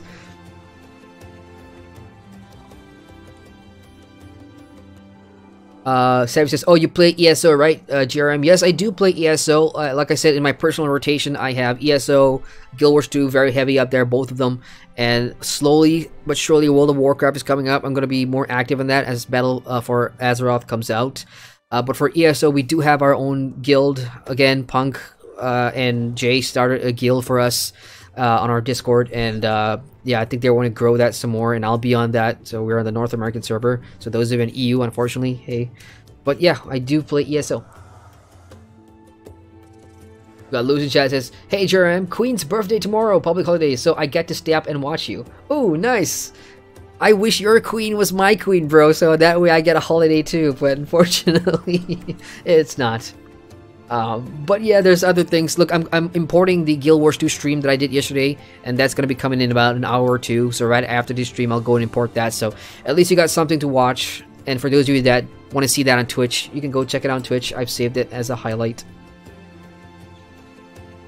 Hakfu says, "Cheers for the stream, look forward to more, sleep well." Thank you, Hakfu, I appreciate that.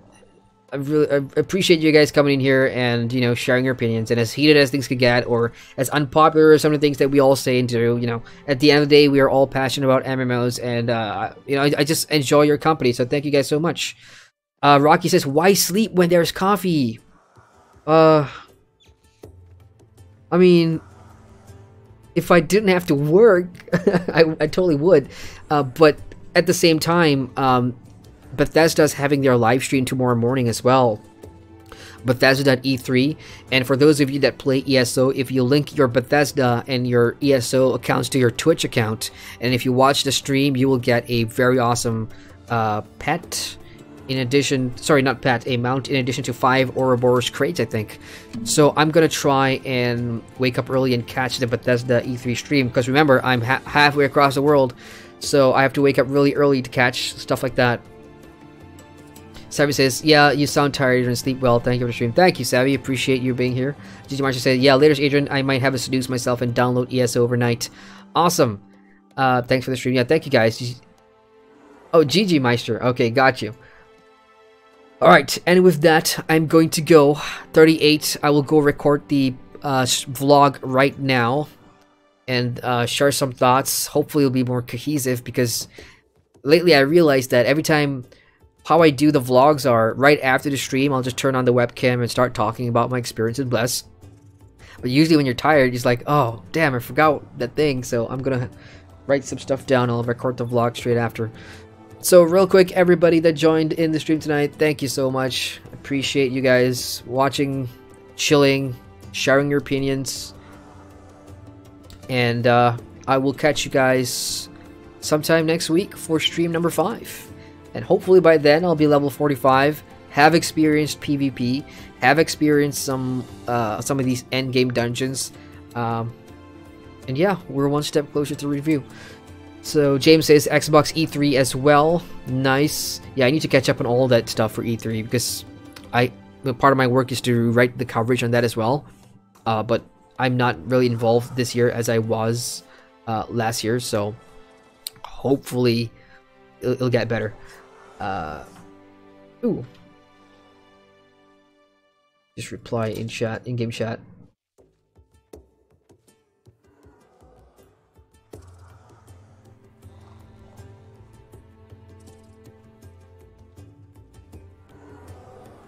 And okay, that's it from me, guys. For those of you in the West, have a great Sunday ahead. And for those of you in my part of the world, have a good night, have a great week ahead. Don't stress, I know it's Monday tomorrow, but we all get by, don't we? So with that, if you're new, feel free to subscribe to the channel. I've got live streams, discussion videos, reviews, all that good stuff. And yeah, once again, Adrian here, and I thank you guys for watching. Laters all.